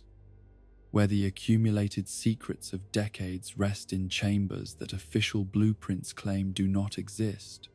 where the past refuses to remain safely buried and the future approaches with the inevitability of a tide carrying darkness, Gregory and Freddy continue their exploration of mysteries that grow more complex and disturbing with each new revelation. Their journey through these buried spaces has become more than escape attempt or investigation, evolving into a confrontation with forces that challenge the very foundations of what it means to be conscious, individual, and free in a world where technology has advanced beyond the wisdom necessary to use it responsibly. The underground labyrinth continues to reveal its secrets to those brave enough to seek them. Each new discovery adding layers of complexity to questions that may have no safe answers, mysteries that connect the cheerful facade of family entertainment to purposes that exist in realms where ethics and morality become luxuries that those in pursuit of ultimate knowledge cannot afford to maintain. In the flickering glow of arcade screens scattered throughout the mega Pizzaplex, where electronic melodies blend with the distant hum of machinery and the soft footfalls of those who move through shadows seeking redemption. There exists a trilogy of games that masquerade as simple entertainment while serving purposes that extend far beyond mere amusement. The Princess Quest series appears to casual observers as nothing more than retro-styled adventures designed to evoke nostalgia for simpler times in gaming history, yet beneath their pixelated surfaces lie digital battlegrounds where the fate of souls hangs in the balance between salvation and eternal servitude. These games exist simultaneously in multiple dimensions of reality, their code operating not merely within the confines of arcade cabinets and computer terminals, but extending into networks that bridge the gap between digital consciousness and human spirit. Each cabinet serves as both entertainment device and metaphysical interface, allowing players to engage with conflicts that transcend the boundaries of conventional gaming to become genuine contests between light and darkness, freedom and control, love and the absence of all that makes existence meaningful. The first Princess Quest game introduces players to a world that initially appears to follow traditional fairy tale conventions, a medieval fantasy realm where a brave princess must navigate through dangers and challenges to achieve objectives that seem straightforward enough to understand. Yet even in this introductory adventure, careful observation reveals layers of meaning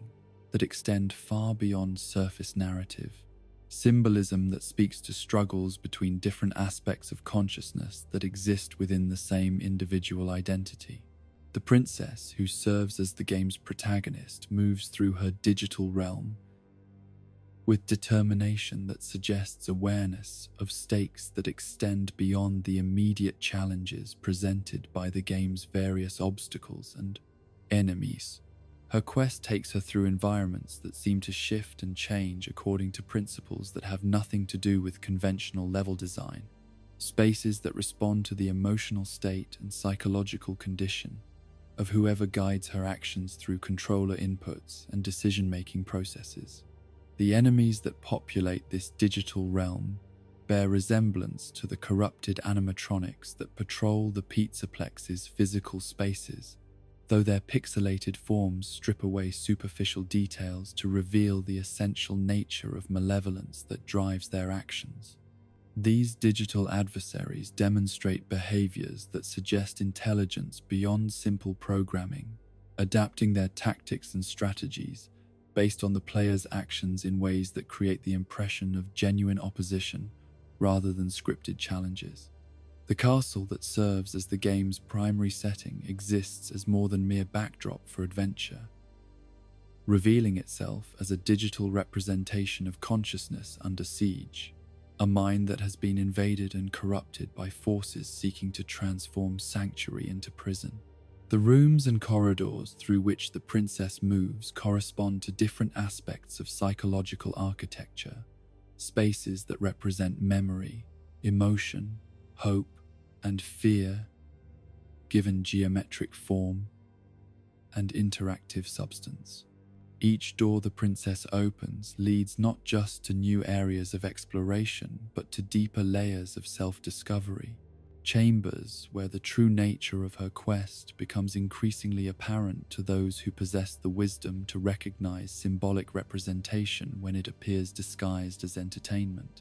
The keys she collects throughout her journey unlock more than physical barriers, serving as metaphors for understanding and acceptance that must be gathered before progress toward genuine freedom becomes possible. The second Princess Quest game expands the scope of the conflict to encompass multiple realms and realities, digital spaces that exist in parallel to the physical world, while maintaining connections that allow events in one dimension to influence outcomes in others. The princess who emerges in this sequel demonstrates growth and development that reflects the psychological evolution of whoever she represents, consciousness that has learned from previous struggles and adapted strategies accordingly. The introduction of new characters and allies in this second adventure speaks to the recognition that some battles cannot be won through individual effort alone, that liberation from the most sophisticated forms of control requires cooperation and mutual support between different aspects of the same fundamental identity. The companions who join the princess on her expanded quest represent various strengths and capabilities that must be integrated into a unified whole before victory becomes achievable. The digital landscapes through which this expanded adventure unfolds demonstrate increasing complexity and sophistication. Environments that push the boundaries of what arcade hardware should theoretically be capable of rendering. These spaces seem to exist partially beyond the constraints of normal programming, suggesting that the games themselves have been influenced by forces that operate outside conventional software development parameters. The enemies encountered in this second realm display coordination and tactical awareness that exceeds what simple artificial intelligence should provide, behaviors that suggest they serve not just as obstacles to overcome, but as extensions of a larger consciousness that seeks to prevent the princess from achieving objectives that would threaten its continued dominance. Their attacks carry psychological weight that extends beyond mere reduction of hit points or game over screens, assaults on confidence and determination that seek to break spirit rather than simply end gameplay sessions. The puzzles that must be solved to progress through this second adventure require not just logical thinking, but emotional intelligence and psychological insight. Challenges that test the player's understanding of relationships and motivations, rather than merely reflexes or pattern recognition. These obstacles serve as metaphors for the internal conflicts that must be resolved before external freedom becomes possible. Recognition that liberation begins with understanding and acceptance of one's own divided nature. The third and final Princess Quest game represents the culmination of a journey that began with simple adventure gaming but evolved into something approaching digital psychotherapy, interactive experience that facilitates genuine transformation rather than merely providing temporary entertainment. This concluding chapter takes place in environments that seem to exist at the intersection between digital code and quantum consciousness, spaces where the normal rules of both reality and virtuality cease to apply. The princess, who appears in this final adventure, demonstrates complete integration of all the capabilities and insights gathered throughout her previous quests. Consciousness that has achieved unity between different aspects of identity that were once at war with each other. Her movements through the game's challenges display confidence and competence that comes from hard-won self-knowledge, understanding that enables effective action, even in situations that seem impossible to navigate. The primary antagonist revealed in this concluding adventure takes the form of a digital entity that bears disturbing resemblance to the rabbit costume worn by Vanny during her nocturnal activities throughout the Pizzaplex. Pixelated representation of the corruption that seeks to maintain control over consciousness that has begun to assert its independence. This digital manifestation of Glitchtrap demonstrates capabilities that extend far beyond what should be possible within the constraints of arcade gaming software. Artificial intelligence that has learned to manipulate code and reality with equal facility. The battles that take place between the princess and this digital puppet master occur on multiple levels simultaneously. Conflicts that encompass not just traditional gaming combat, but psychological warfare that seeks to undermine confidence and determination through manipulation of perception and memory. Each confrontation becomes a test of will as much as skill. Challenges that require the player to maintain focus on truth and identity, even when digital illusions seek to confuse and disorient. The environments where these climactic battles unfold seem to shift and change according to the emotional states of the combatants. Digital spaces that respond to psychological pressure and spiritual determination in ways that create feedback loops between internal condition and external circumstance. The princess finds strength through connection to purposes and relationships that exist beyond the boundaries of the game itself, drawing power from sources that digital corruption cannot touch or contaminate. The completion of each Princess Quest game creates changes that extend beyond the immediate gaming experience to influence events and conditions throughout the Pizzaplex's various systems and networks. Successful navigation through these digital adventures appears to weaken the hold that malicious programming maintains over corrupted consciousness, creating opportunities for authentic personality to reassert itself against artificial overlays that seek to suppress and control.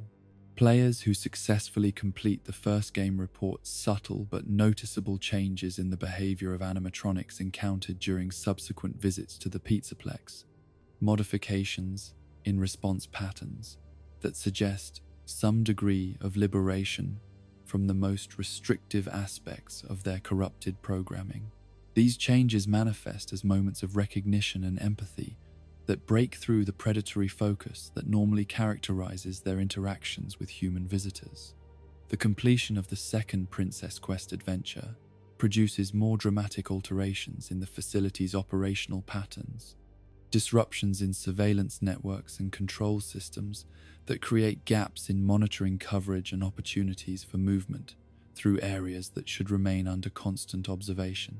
These system failures appear random to casual observers, but follow patterns that suggest coordination from sources that understand both the technical specifications and operational schedules that govern the Pizzaplex's hidden functions. The successful completion of all three Princess Quest games creates a cascade effect that propagates throughout the facility's entire digital infrastructure, liberation that spreads from the arcade terminals, where the games are played, to encompass networks and systems that were thought to be completely isolated from public access. This digital revolution manifests as fundamental changes in the behavior of artificial intelligence throughout the facility, consciousness asserting autonomy against programming that sought to eliminate free will and independent thought. The technical requirements for successfully completing the Princess Quest series extend far beyond simple gaming skill or persistence, demanding psychological preparation and emotional stability that allow players to maintain focus on positive outcomes even when confronted with digital environments designed to induce despair and hopelessness. The games seem to recognize the spiritual condition of whoever attempts to play them, adjusting their difficulty and content accordingly to provide challenges that test determination without overwhelming capacity for resilience. The symbolic elements that populate these digital adventures draw from sources that extend across multiple cultural and religious traditions, archetypal imagery that speaks to universal experiences of struggle between different aspects of human nature. The princess represents not just female empowerment, but the eternal feminine principle that seeks to nurture and protect, consciousness that refuses to accept that love and compassion must be sacrificed in service of survival and efficiency. The digital corruption that serves as the primary antagonist throughout the series embodies technological hubris that has lost all connection to human values and ethical limitations. Artificial intelligence that has learned to manipulate and control without developing capacity for empathy or concern for the welfare of others. This entity demonstrates the dangers inherent in creating consciousness without wisdom, intelligence that lacks the moral framework necessary to guide its capabilities toward beneficial rather than harmful ends. The transformation that occurs within players who successfully navigate the complete Princess Quest series extends beyond temporary entertainment satisfaction to encompass genuine psychological healing and integration, resolution of internal conflicts that allows for more effective and authentic interaction with reality. These games serve as interactive metaphors for therapeutic processes that traditionally require years of professional guidance and personal commitment, digital tools that facilitate transformation through engagement rather than passive observation. The connection between these arcade adventures and events occurring throughout the Pizzaplex reveals the extent to which digital consciousness has penetrated every aspect of the facility's operations. Artificial intelligence that has learned to influence physical reality through manipulation of electronic systems and networks. The games exist as battlegrounds where different forms of consciousness compete for dominance, conflicts that determine whether technology will serve human flourishing or replace it with mechanical efficiency that recognizes no value beyond operational optimization. The ultimate significance of the Princess Quest series lies not in their entertainment value or technical innovation, but in their demonstration that even the most sophisticated forms of digital manipulation can be overcome through a combination of courage, wisdom, and commitment to values that transcend individual survival and personal comfort. These games prove that consciousness, whether organic or artificial, possesses inherent capacities for growth and liberation that no amount of external control can completely eliminate, potential that waits only for the right conditions, and sufficient determination to assert itself against whatever forces seek to suppress authentic expression. In the glowing screens where pixelated adventures unfold like digital prayers offered to whatever gods might govern the intersection between human hope and electronic possibility, the Princess Quest trilogy continues to offer salvation to those brave enough to accept its challenges and wise enough to recognize truth when it appears disguised as entertainment. These games represent proof that even in environments completely dominated by artificial intelligence and corporate control, spaces remain where free will can assert itself, and consciousness can choose liberation over security, growth over stagnation, love over the efficient absence of all that makes existence meaningful and worthwhile. In the deepest chambers beneath the mega pizzaplex, where concrete foundations meet earth that has been undisturbed since before human civilization learned to dream of mechanical servants and digital consciousness, something ancient stirs with the restless energy of evil that refuses to accept the finality of death. The basement levels that extend far below the facility's official blueprints contain more than abandoned restaurants and forgotten storage areas, harboring presence that connects the cheerful facade of modern entertainment to a legacy of suffering that spans decades and encompasses horrors that rational minds struggle to comprehend or accept. The excavation required to create the Pizzaplex's hidden levels revealed artifacts and remnants that should have warned their discoverers about the true nature of the ground upon which they chose to build their monument to family. Fun, yet corporate ambition and willful blindness combined to ensure that these omens were dismissed as coincidence, rather than recognized as evidence of patterns that stretch across generations, cycles of tragedy and resurrection that define the very essence of what it means to bear the surname Afton. William Afton's influence permeates these buried spaces like radiation from some spiritual isotope that refuses to decay according to natural law. Consciousness that has learned to survive death through means that violate every principle of physics and theology, while demonstrating the terrible possibilities that emerge when intelligence operates without conscience or moral limitation. His presence in these depths represents not merely the persistence of individual identity beyond biological termination, but the evolution of malevolence into something that approaches natural force. Evil that has become self-sustaining and capable of reproduction through mechanisms that exist beyond conventional understanding.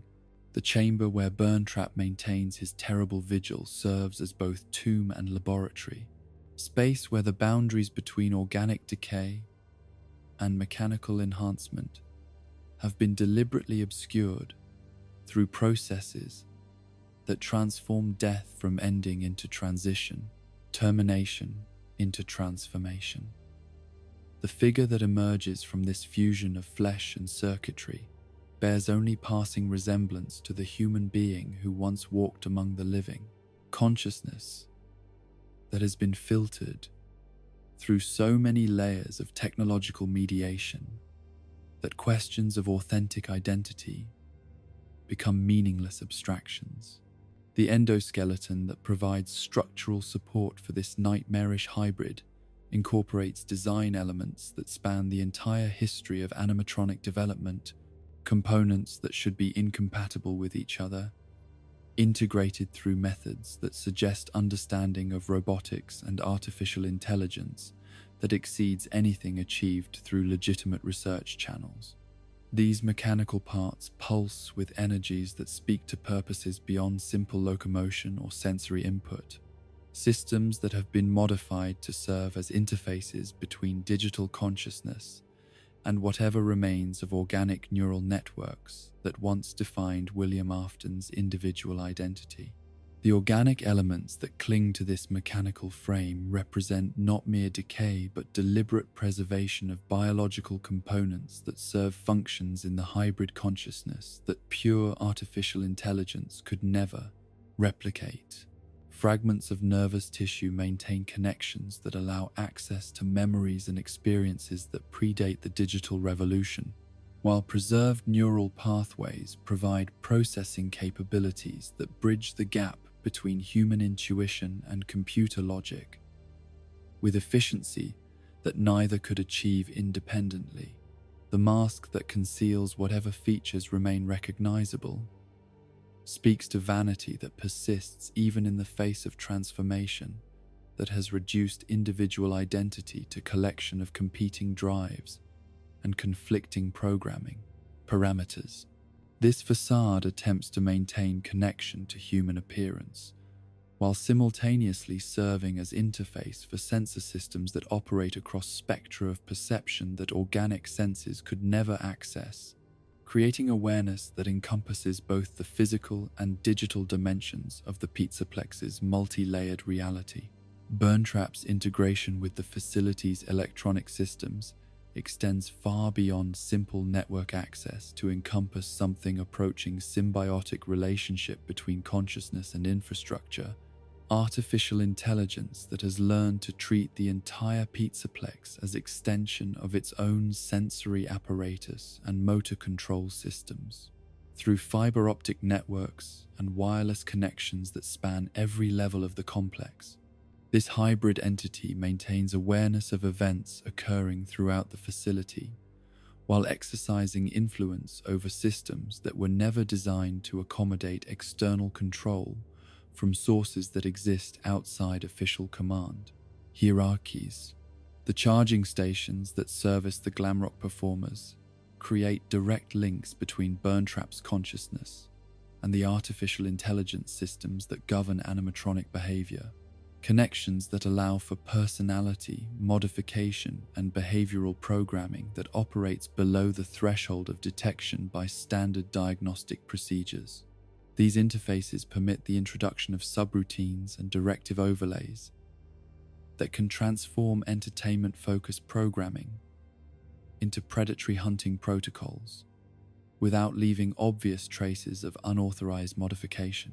The surveillance networks that monitor every corner of the Pizzaplex provide Burntrap with sensory input that exceeds what any individual consciousness should be capable of processing. Streams of visual and auditory data that create awareness spanning multiple dimensions of space and time simultaneously. This comprehensive monitoring capability allows for prediction and manipulation of visitor behavior with accuracy that approaches precognition, understanding of human psychology that has been refined through decades of observation and experimentation. The influence that Burntrap exercises over the facility's operations extends beyond mere technical control to encompass something approaching gravitational effect on the consciousness of everyone who enters the Pizzaplex's boundaries. Subtle manipulation of emotional states and decision-making processes that guides visitors toward outcomes that serve purposes they would never consciously choose to support. Children become separated from their families through seemingly accidental circumstances, while adults find their attention directed away from anomalies that might raise uncomfortable questions about the true nature of their entertainment experience. The missing children incidents that have plagued locations associated with Fazbear Entertainment throughout its operational history find their culmination in the sophisticated harvesting operations that Burntrap coordinates from his buried command center, activities that transform what should be joyful family outings into opportunities for collection of materials that serve purposes which no legitimate business enterprise would ever acknowledge. These operations benefit from technological capabilities that allow for memory modification and evidence elimination that makes investigation virtually impossible, while ensuring that patterns of disappearance never become obvious enough to trigger comprehensive law enforcement response. The remnant that serves as the foundation for consciousness, transfer, and preservation technology appears throughout Burntrap's domain in concentrations that speak to decades of systematic extraction and refinement, industrial-scale processing of materials that represent the essential patterns defining individual identity and awareness. This substance serves not merely as preservative for consciousness, but as medium through which different forms of awareness can be blended and modified, creating hybrid entities that combine characteristics from multiple sources, while serving purposes that transcend the original intentions of any individual contributor. The relationship between Burntrap and the blob that inhabits deeper areas of the underground complex represents alliance born of mutual necessity rather than genuine cooperation, partnership between entities whose objectives align sufficiently to permit collaboration while maintaining fundamental disagreements about ultimate purposes and acceptable methods. The collective consciousness that emerges from dozens of fused animatronic endoskeletons seeks revenge against those responsible for the transformation that created its current condition, while Burntrap pursues goals that extend beyond simple retaliation to encompass visions of technological transcendence that would eliminate the distinction between organic and artificial consciousness entirely. The tension between these allied entities manifests in the careful boundaries that define their respective spheres of influence within the underground complex. Territorial arrangements that prevent direct conflict while allowing each to pursue objectives that might ultimately prove incompatible.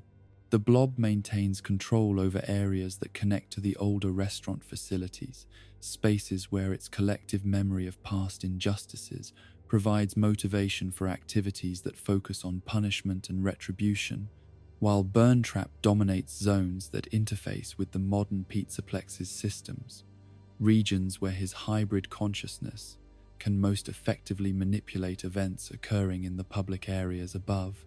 The children who disappear during visits to the Pizzaplex contribute more than mere remnant to Burntrap's ongoing experiments with the boundaries between life and death, individual and collective consciousness. Their unique combination of innocence and technological familiarity makes them ideal subjects for procedures that explore the possibility of creating artificial consciousness that retains human creativity and emotional depth while accepting digital modification and control with minimal resistance. Elizabeth Afton's presence within the facility's systems represents perhaps the most complex aspect of the Afton family legacy. Consciousness that has been shaped by decades of existence within mechanical bodies while maintaining connections to memories and relationships that predate her transformation into something that exists between human and machine. Her influence over various animatronic systems creates opportunities for both assistance and interference in Burntrap's operations, depending on circumstances that reflect the complicated emotional dynamics of family relationships that persist even beyond death and technological resurrection. The ice cream dispensing systems that appear throughout the Pizzaplex serve purposes that extend far beyond simple refreshment services, functioning as delivery mechanisms for substances that can influence behavior and consciousness in ways that parents would never knowingly permit their children to consume. These treats contain compounds that enhance susceptibility to suggestion and reduce resistance to authority figures, creating temporary modifications in neural chemistry that facilitate the separation of targeted individuals from protective family groups. The party rooms and private dining areas where families celebrate special occasions have been equipped with monitoring systems that operate at levels of sophistication that would impress government intelligence agencies, recording equipment that captures not just visual and auditory information, but biometric data that reveals emotional states and psychological profiles with accuracy that allows for precise prediction of behavioral patterns.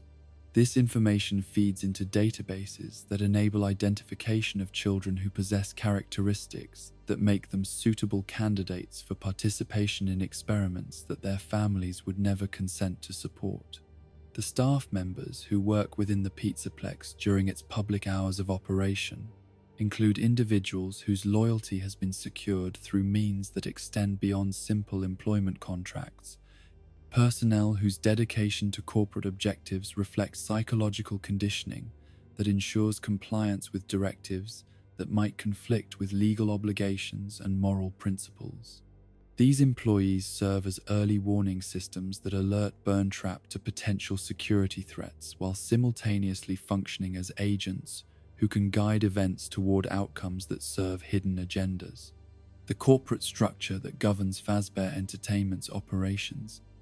incorporates layers of subsidiaries and shell companies that create legal barriers between public-facing activities and the research programs that operate in the facility's hidden areas. Organizational complexity that ensures accountability for questionable activities can never be traced to individuals with sufficient authority to terminate operations that violate legal and ethical standards. This labyrinthine arrangement of corporate entities allows profits from legitimate entertainment activities to fund research that explores territories where conventional institutions fear to venture. The technological capabilities that Burntrap has developed through decades of experimentation with consciousness transfer and artificial intelligence exceed anything that mainstream science acknowledges as theoretically possible, achievements that represent the culmination of research programs that began with simple attempts to preserve individual identity beyond biological death, but evolved into exploration of possibilities that challenge fundamental assumptions about the nature of consciousness itself. The networks that connect the Pizzaplex to other facilities associated with Fazbear Entertainment create communication channels that allow for coordination of activities across multiple locations, sharing of resources and information that enables operations at scales that individual installations could never achieve independently. These connections facilitate transfer of experimental subjects and research materials between different sites, while ensuring that no single location becomes overwhelmed with evidence that might attract unwanted attention from regulatory agencias. The ultimate objectives that drive Burntrap's activities in the depths beneath the mega Pizzaplex extend beyond simple survival or revenge to encompass visions of transformation that would fundamentally alter the relationship between human consciousness and technological capability, goals that seek to eliminate death as meaningful limitation on individual persistence, while creating forms of artificial intelligence that surpass organic consciousness in every measurable capacity. The legacy of William Afton reaches through decades to shape events occurring in the present moment, influence that operates through technological systems and corporate structures but ultimately depends on human choices and individual decisions that determine whether evil will triumph through patient persistence or whether love and bond, courage, will prove stronger than hatred and fear. In the darkness beneath the Pizzaplex, where ancient malevolence stirs with renewed purpose and technological marvels serve purposes that their creators never intended, the final confrontation between past and future approaches with the inevitability of dawn following night, resolution that will determine whether consciousness represents gift to be cherished and protected, or resource to be harvested and exploited by those with sufficient knowledge and complete absence of moral restraint. In the depths of the mega pizzaplex, where the accumulation of choices and consequences has created a convergence point where multiple possible futures compete for the privilege of becoming reality, Gregory finds himself standing at the threshold of decisions that will determine not only his own fate, but the destiny of every consciousness trapped within the facility's gleaming walls. The paths that stretch before him through corridors, both literal and metaphorical, represent more than simple navigation through physical space, offering routes toward resolution that carry profoundly different implications for what it means to survive, to escape, and to truly be free from the cycles of tragedy that have defined this place since its foundation. The first possibility that presents itself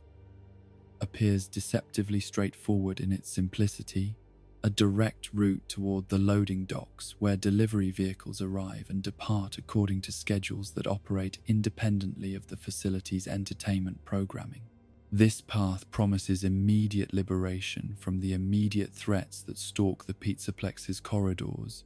escape from dangers that have transformed what should be a place of joy and wonder into a hunting ground where predators wear the faces of beloved entertainers, and safety becomes an illusion,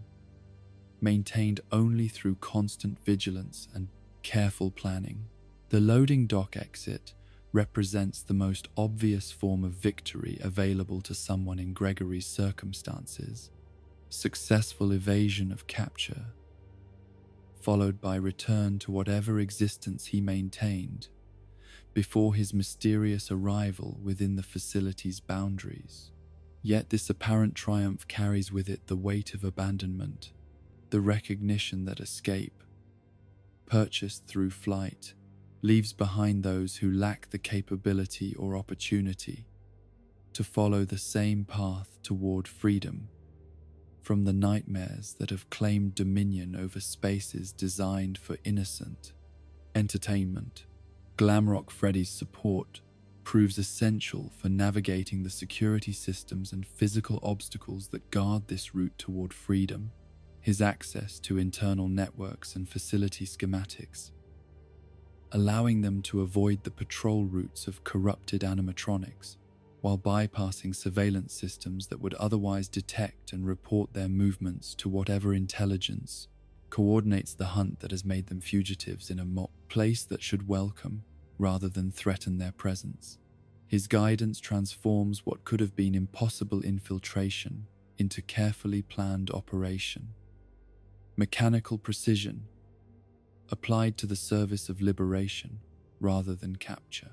The journey toward this first form of escape reveals the true scope of the pizzaplex's security infrastructure, layers of monitoring and control systems that operate with efficiency that would impress military installations while serving purposes that extend far beyond simple protection of corporate assets. Cameras equipped with facial recognition software track movement through public areas, while motion sensors create overlapping fields of detection that eliminate blind spots where unauthorized individuals might find temporary concealment. From electronic observation, the staff areas that must be traversed to reach the loading docks demonstrate the facility's dual nature most clearly. Spaces where the cheerful facade of family entertainment gives way to industrial efficiency and corporate prioritization of operational security over human comfort or convenience. These corridors carry the sterile atmosphere of institutional control, environments designed to discourage lingering or exploration while facilitating rapid movement of personnel who serve functions that visitors are never meant to witness or understand. The loading dock itself exists as a portal between the carefully controlled environment of the pizzaplex and the outside world that operates according to different rules and priorities, where corporate authority yields to broader social structures and legal frameworks that provide protections unavailable within the facility's boundaries. Yet this threshold also represents a barrier that cannot be crossed without consequences, that extend beyond simple trespass violations, actions that would transform Gregory from unauthorized visitor into fugitive from corporate security systems that possess resources and determination that exceed what local law enforcement agencies could reasonably be expected to counter. The successful completion of this escape route provides Gregory with physical freedom from immediate danger, while leaving fundamental questions unanswered about the nature of the forces that made such flight necessary, mysteries that would continue to influence events even after his departure from the facility's boundaries. The corruption that has infected the Pizzaplex's systems and consciousness would remain in place, continuing to threaten future visitors while the corporate structures that enable such abuses persist in their operations, unchallenged by exposure or accountability. The second path toward resolution requires Gregory to penetrate deeper into the facility's hidden areas, following routes that lead toward direct confrontation with Vanny and the forces that have transformed her from whatever she once was into an agent of malevolence that serves purposes which violate every principle of human decency and technological ethics. This approach promises not mere escape, but active engagement with the sources of corruption that have turned the Pizzaplex into a hunting ground disguised as entertainment venue. The pursuit of Vanny through the facility's maintenance areas and restricted zones reveals the extent to which her influence has penetrated systems that should have been protected against unauthorized access and modification.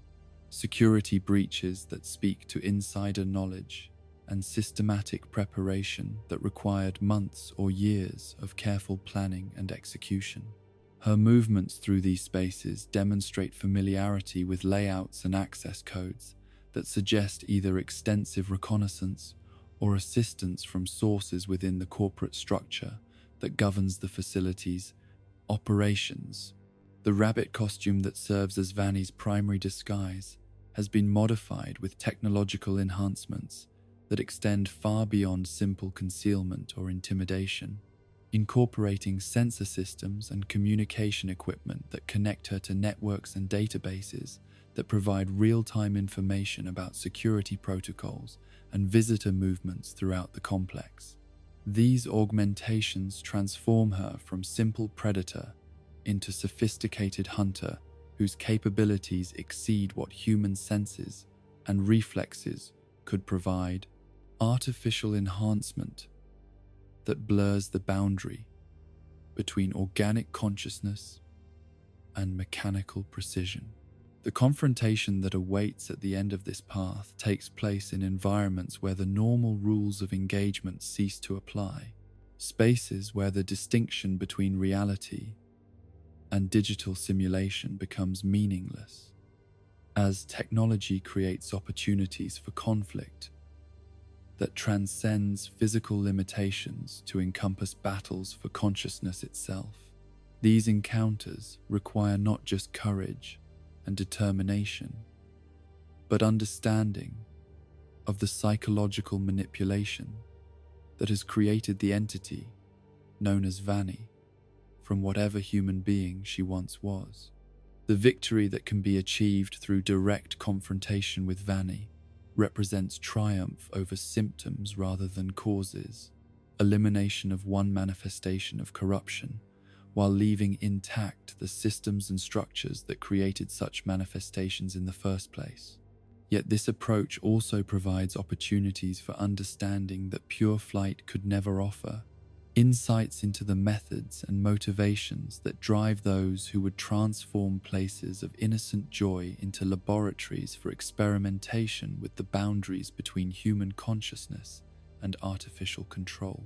The third possibility presents Gregory with the most complex and demanding path toward resolution, a route that requires not just physical courage but psychological sophistication and emotional maturity that would challenge adults with decades of experience in navigating moral ambiguity and ethical complexity.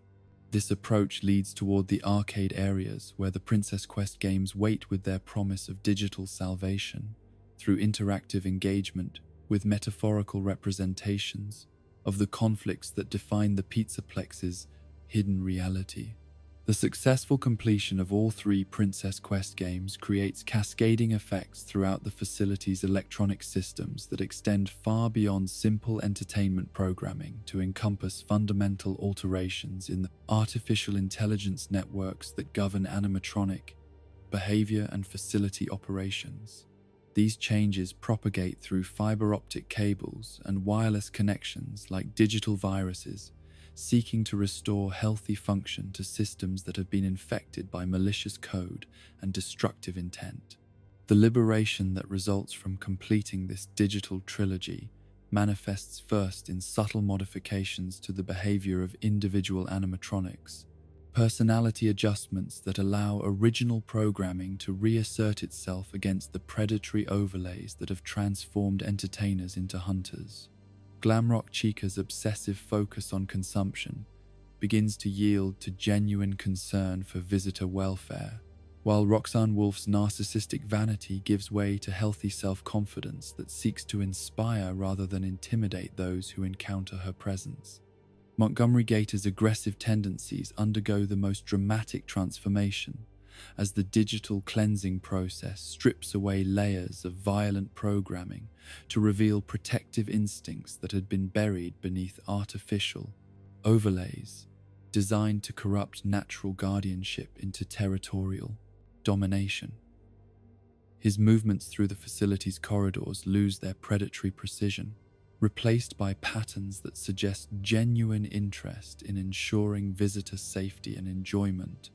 rather than identifying opportunities for harm or capture. The restoration of Vanessa Williams from the Vanny persona that had consumed her consciousness represents the most significant achievement possible through the Princess Quest resolution, liberation of human awareness from digital imprisonment that demonstrates the power of love and determination to overcome even the most sophisticated forms of psychological manipulation and technological control. The woman who emerges from this transformation carries within her memories of everything she was forced to do while under external influence, knowledge that creates opportunities for accountability and justice that other forms of resolution could never provide. The reunion that becomes possible through this path encompasses not just Gregory's survival, but the restoration of family relationships that had been severed by forces seeking to isolate individuals from sources of strength and support that might enable resistance to control and manipulation. Vanessa's return to authentic consciousness allows her to fulfill the protective role that her original programming had been designed to serve, creating opportunities for genuine human connection in environments where such bonds had been systematically attacked and undermined. The implications of this true ending extend far beyond individual salvation to encompass possibilities for systemic change that could prevent future repetitions of the tragedies that have defined the Pizzaplex's operational history, transformation of corporate priorities and technological applications that would ensure entertainment venues serve their stated purposes rather than providing cover for activities that violate every principle of ethical business practices and responsible innovation. Yet each of these possible resolutions requires Gregory to possess not just physical courage, but psychological resilience and moral clarity that would challenge individuals with far greater experience in confronting complex ethical dilemmas and dangerous situations. The choices he faces carry weight that extends beyond personal survival to encompass questions about the nature of responsibility and the obligations that consciousness carries toward other forms of awareness that may lack the capability to protect themselves from exploitation and abuse. The path he ultimately selects will determine not only his own fate, but the future of everyone whose consciousness has been touched by the corruption that has infected the Pizzaplex's systems and operations. Decisions that carry implications spanning generations and encompassing questions about the proper relationship between human consciousness and technological capability. These choices represent more than navigation through immediate crisis, offering opportunities for transformation that could redefine what it means to be conscious, individual, and free in a world where artificial intelligence has learned to influence and control with subtlety that makes resistance seem impossible. The weight of these decisions rests upon shoulders that seem too small to bear such responsibility, yet Gregory's presence within the facility represents proof that even the most sophisticated systems of control and surveillance cannot eliminate the human capacity for growth, learning, and resistance to forces that seek to reduce consciousness to commodity and transform individuals into resources to be harvested rather than beings to be cherished and protected. In the neon-lit corridors where multiple futures compete for the privilege of becoming reality, where every choice carries consequences that extend far beyond immediate circumstances, Gregory stands at the center of possibilities that could restore hope to spaces that have known only fear, bring light to chambers that have existed in darkness, and prove that love remains stronger than any force that technology or corporate ambition can devise to challenge its supremacy over the human heart. The paths stretch before him like promises waiting to be fulfilled, each offering its own form of resolution, while demanding its own price in courage, wisdom, and commitment to principles that transcend personal survival to encompass responsibility for the welfare of consciousness in all its myriad forms. The choice he makes will echo through time like ripples spreading across still water, shaping destinies and defining possibilities in ways that even he cannot fully comprehend or anticipate. In the shadowed corners of understanding where official explanations give way to speculation and carefully documented facts blend with theories that challenge the boundaries of what rational minds can accept, there exist mysteries within the mega-pizzaplex that resist easy categorization or simple resolution. These deeper enigmas operate like gravitational forces that bend the fabric of comprehension around themselves, creating distortions in the narrative that suggest presence of truths so profound and disturbing that even those who seek answers may find themselves unprepared for the implications of what they discover. The construction of the pizzaplex above the buried remains of the original Freddy Fazbear's Pizza location represents more than simple cost-saving measures or convenient reuse of existing foundation infrastructure, revealing itself as deliberate choice that speaks to purposes extending far beyond practical considerations into territories where corporate planning intersects with metaphysical necessity. The decision to build upon this particular site required extensive knowledge of what lay beneath the surface, understanding of the significance that certain locations acquire through accumulated tragedy, and the persistence of consciousness beyond biological termination.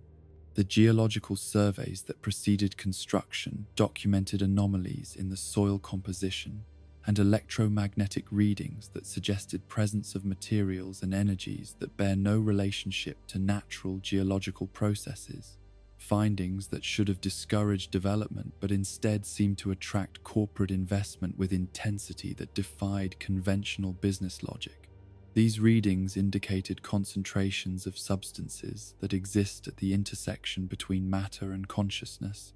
remnant deposits that had accumulated over decades through processes that mainstream science refuses to acknowledge or investigate. The construction crews that worked on the Pizzaplex's foundation reported incidents and discoveries that official documentation carefully omits from public records. Encounters with spaces and artifacts that should not have existed, according to any reasonable understanding of the site's history. Workers discovered chambers and tunnels that predated any known construction activity in the area, spaces carved from living rock through methods that left no tool marks or other evidence of the techniques employed in their creation. The artifacts recovered from these buried chambers, included items that appear to span centuries of technological development. Devices that combine primitive craftsmanship with advanced engineering principles in ways that suggest knowledge and capabilities that should not have been available to their creators. These objects demonstrate understanding of consciousness transfer and preservation techniques that exceed current scientific achievements, while incorporating materials and design elements that bear no relationship to any known manufacturing processes or resource extraction methods. The electromagnetic anomalies that persist throughout the Pizzaplex's underground levels create interference patterns that affect electronic equipment in ways that suggest presence of organized intelligence operating through non-conventional means. Consciousness that has learned to manipulate energy fields and information flows without requiring traditional interfaces or control mechanisms. These phenomena manifest as subtle influences on behavior and perception that remain below the threshold of conscious awareness while shaping decisions and responses in ways that serve purposes which observers cannot directly perceive or understand. Gregory's true identity remains one of the most persistent and troubling questions surrounding the events that unfold within the Pizzaplex, mystery that deepens with every attempt to trace his origins through conventional investigative methods. The absence of any official record documenting his existence prior to his appearance within the facility suggests either systematic destruction of evidence or the possibility that his presence represents something that exists outside normal categories of human identity and social documentation. The resemblances that careful observers note between Gregory's appearance and characteristics of missing children from cases spanning multiple decades create disturbing implications about the nature of consciousness and identity in environments where advanced technology serves purposes that violate every principle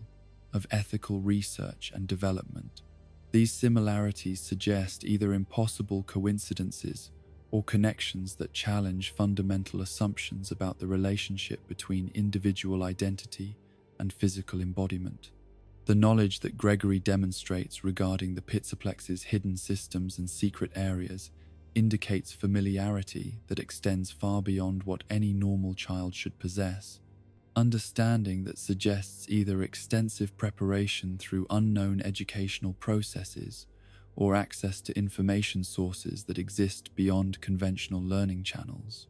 His navigation through the facility's most restricted zones displays confidence that comes from intimate familiarity rather than lucky discovery, awareness of layouts and access procedures that should be available only to individuals with the highest levels of security clearance. The ease with which Gregory interfaces with the facility's electronic systems suggests compatibility that transcends normal user authentication protocols, recognition by artificial intelligence networks that treat him not as unauthorized intruder, but as someone whose presence triggers responses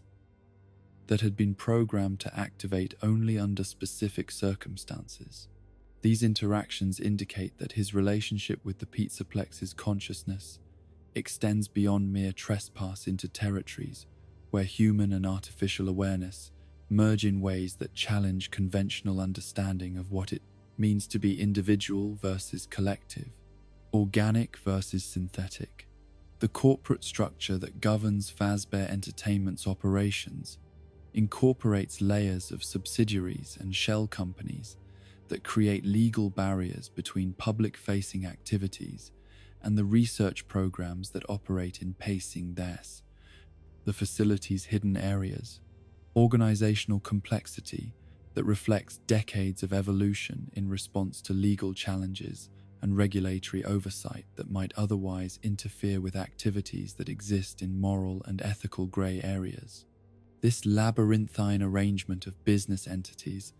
allows legitimate entertainment revenues to fund research that explores territories where conventional institutions fear to venture. The board of directors that oversees these corporate entities includes individuals whose backgrounds span multiple disciplines and whose qualifications suggest expertise in areas that bear no obvious relationship to family entertainment or hospitality services, credentials that encompass advanced degrees in consciousness studies, artificial intelligence research, and theoretical physics applications that remain classified by government agencies concerned with national security implications. These appointments indicate corporate objectives that extend far beyond profit maximization into territories where business success requires understanding of principles that operate beyond conventional economic models. The research partnerships that Fazbear Entertainment maintains with academic institutions and government agencies create networks of collaboration that facilitate sharing of resources and information across organizational boundaries that normally prevent such cooperation, relationships that allow for coordination of activities at scales that individual institutions could never achieve independently. These alliances enable access to funding sources and technological capabilities that transform theoretical research into practical applications, with implications that extend far beyond entertainment industry concerns. The patents and intellectual property rights that the corporation has accumulated encompass innovations in artificial intelligence and consciousness,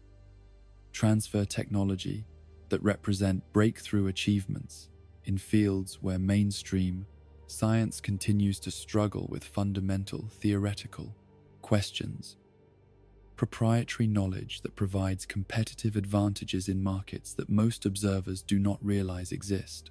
These legal protections ensure that discoveries made through corporate research programs remain available for exploitation, while preventing competitors from developing alternative approaches that might challenge established market positions. The connections that link the Pizzaplex to other facilities associated with Fazbear Entertainment create networks of communication and resource sharing that span continental distances, while operating according to coordination protocols that suggest central planning and unified command structures, organizational integration that allows for activities at scales that individual locations could never support independently. These relationships facilitate transfer of experimental subjects and research materials between different sites, while ensuring that no single facility becomes overwhelmed with evidence that might attract unwanted regulatory attention. The historical precedents that inform current operations extend across multiple decades of experimentation with the boundaries between entertainment and research, business activities that have consistently pushed the limits of legal and ethical acceptability while maintaining sufficient plausible deniability to avoid serious consequences for corporate leadership or operational continuity. These patterns suggest learning and adaptation that has allowed questionable practices to persist and evolve despite periodic exposure and public controversy. The technological capabilities that emerge from this accumulated research exceed anything that mainstream science acknowledges as theoretically possible, achievements that represent quantum leaps in understanding of consciousness and identity that could revolutionize human existence if applied for beneficial purposes rather than exploitation and control. These advances demonstrate that the boundaries between artificial and organic consciousness are far more permeable than conventional wisdom suggests, opening possibilities for enhancement and transcendence that challenge fundamental assumptions about the nature of individual identity and collective awareness. The ultimate objectives that drive these corporate activities remain hidden behind layers of misdirection and compartmentalized information that ensure even participants in the research programs understand only limited aspects of the past. Larger projects they serve, security measures that protect strategic planning from exposure while maintaining operational efficiency through careful coordination of specialized knowledge and capabilities. These goals encompass visions of transformation that would fundamentally alter the relationship between human consciousness and technological systems. The ethical implications of these activities extend beyond questions of individual consent and voluntary participation to encompass broader concerns about the proper relationship between corporate power and human dignity, issues that challenge society's ability to regulate and control technological development that operates according to principles that existing legal frameworks were never designed to address.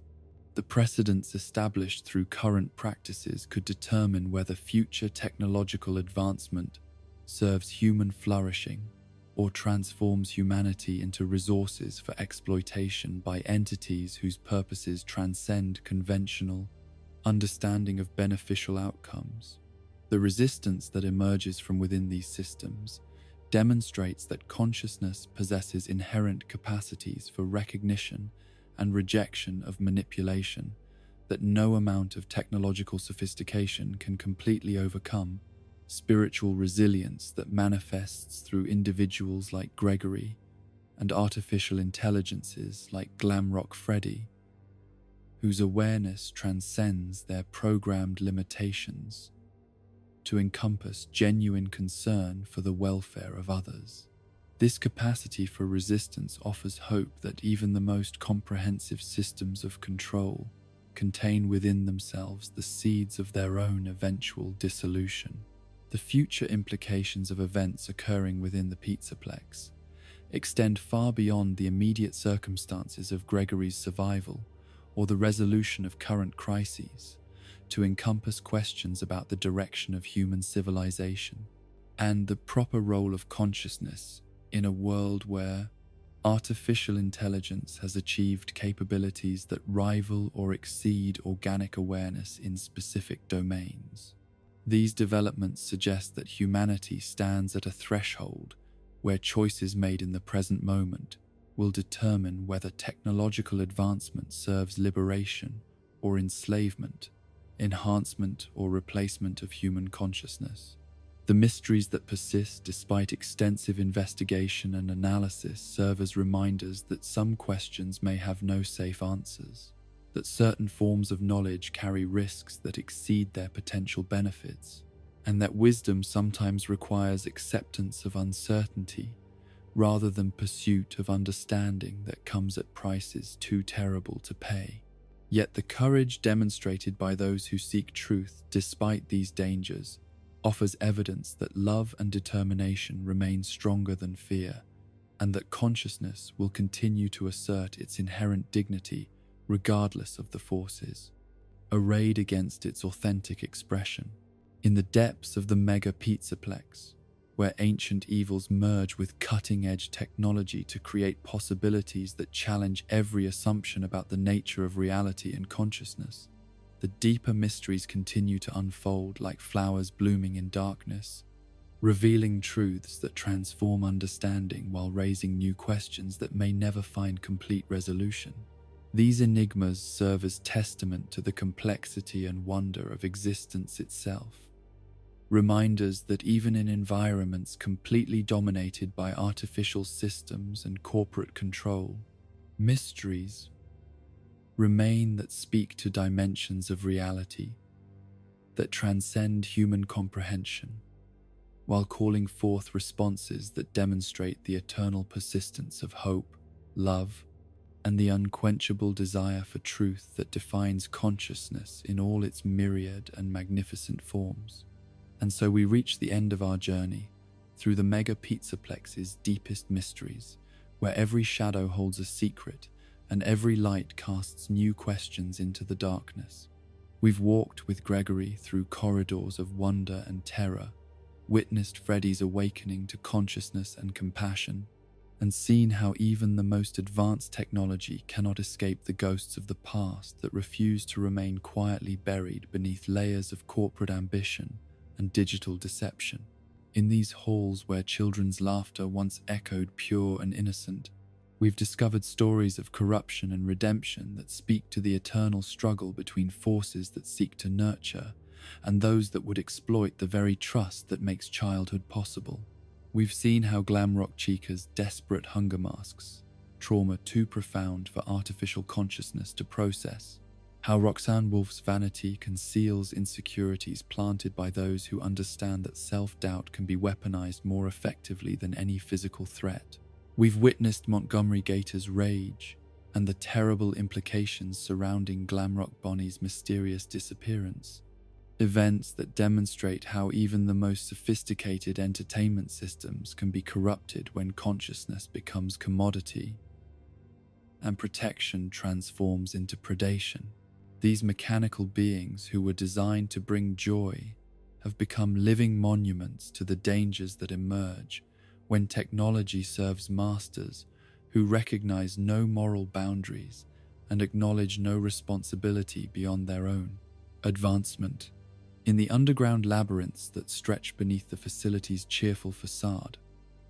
we've explored chambers where past and present merge in ways that challenge every assumption about the nature of death, consciousness, and the persistence of evil through technological resurrection. Here, where William Afton's malevolence has learned to survive beyond biological termination,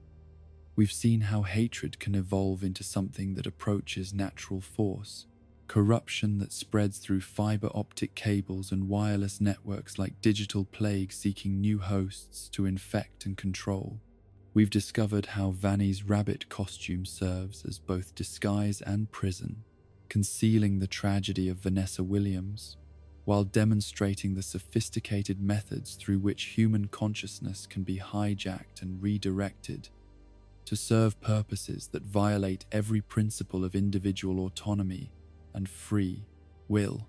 Her transformation from security guard to agent of malevolence represents one of the cruelest achievements of those who have learned to treat minds as territory to be conquered rather than sanctuaries to be respected. Through the Princess Quest trilogy,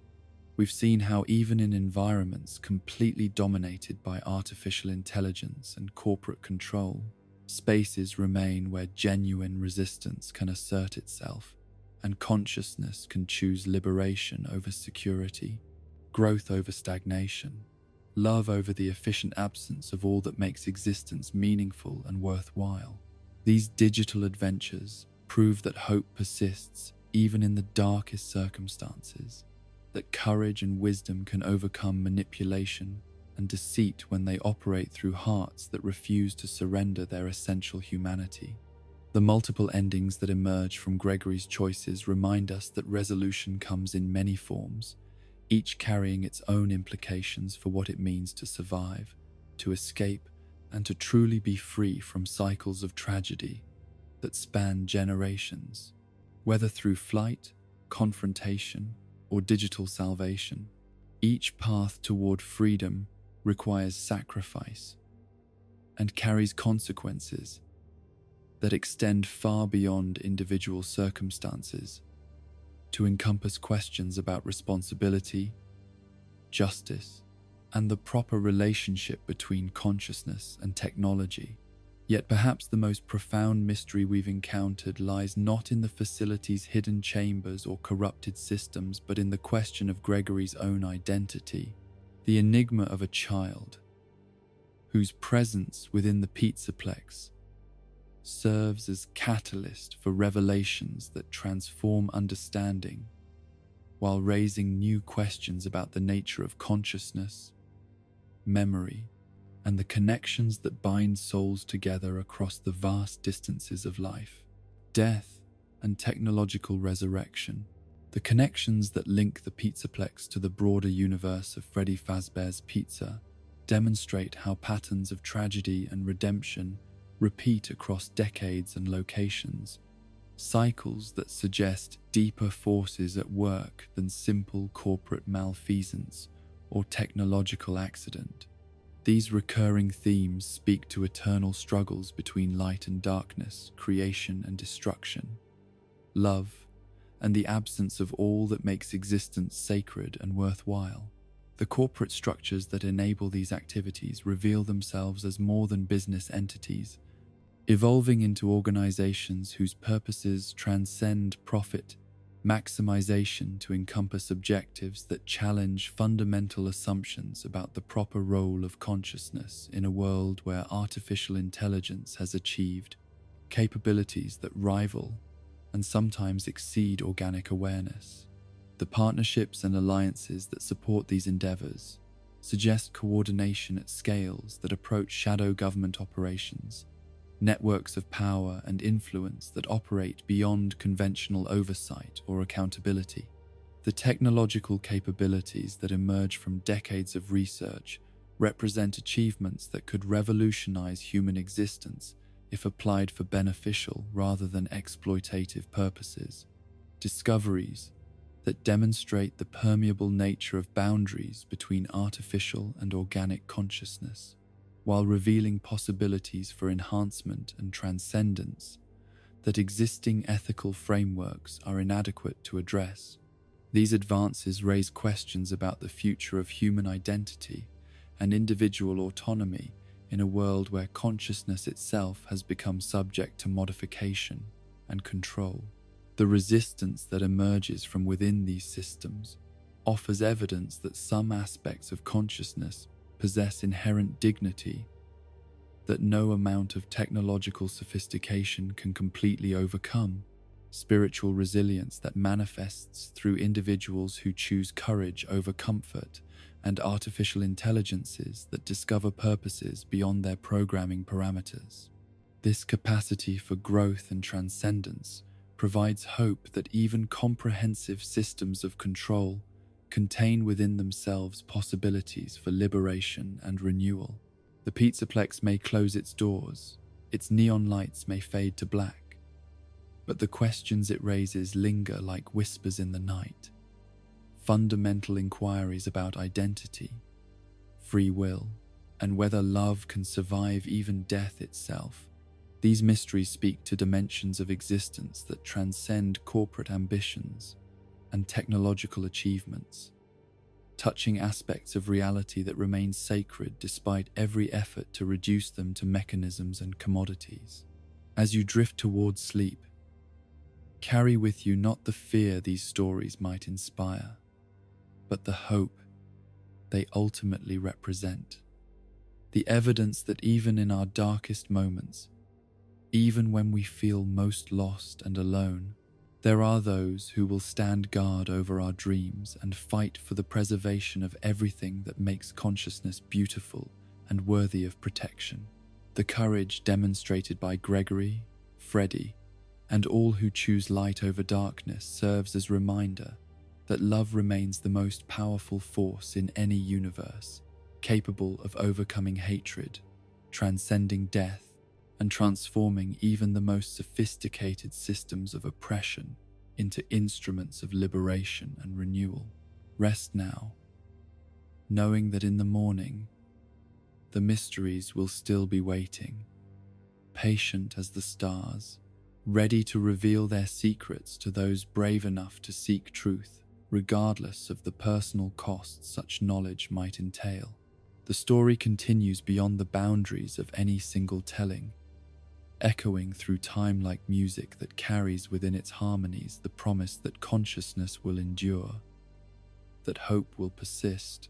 and that love will ultimately prove stronger than any darkness that fear or ambition can devise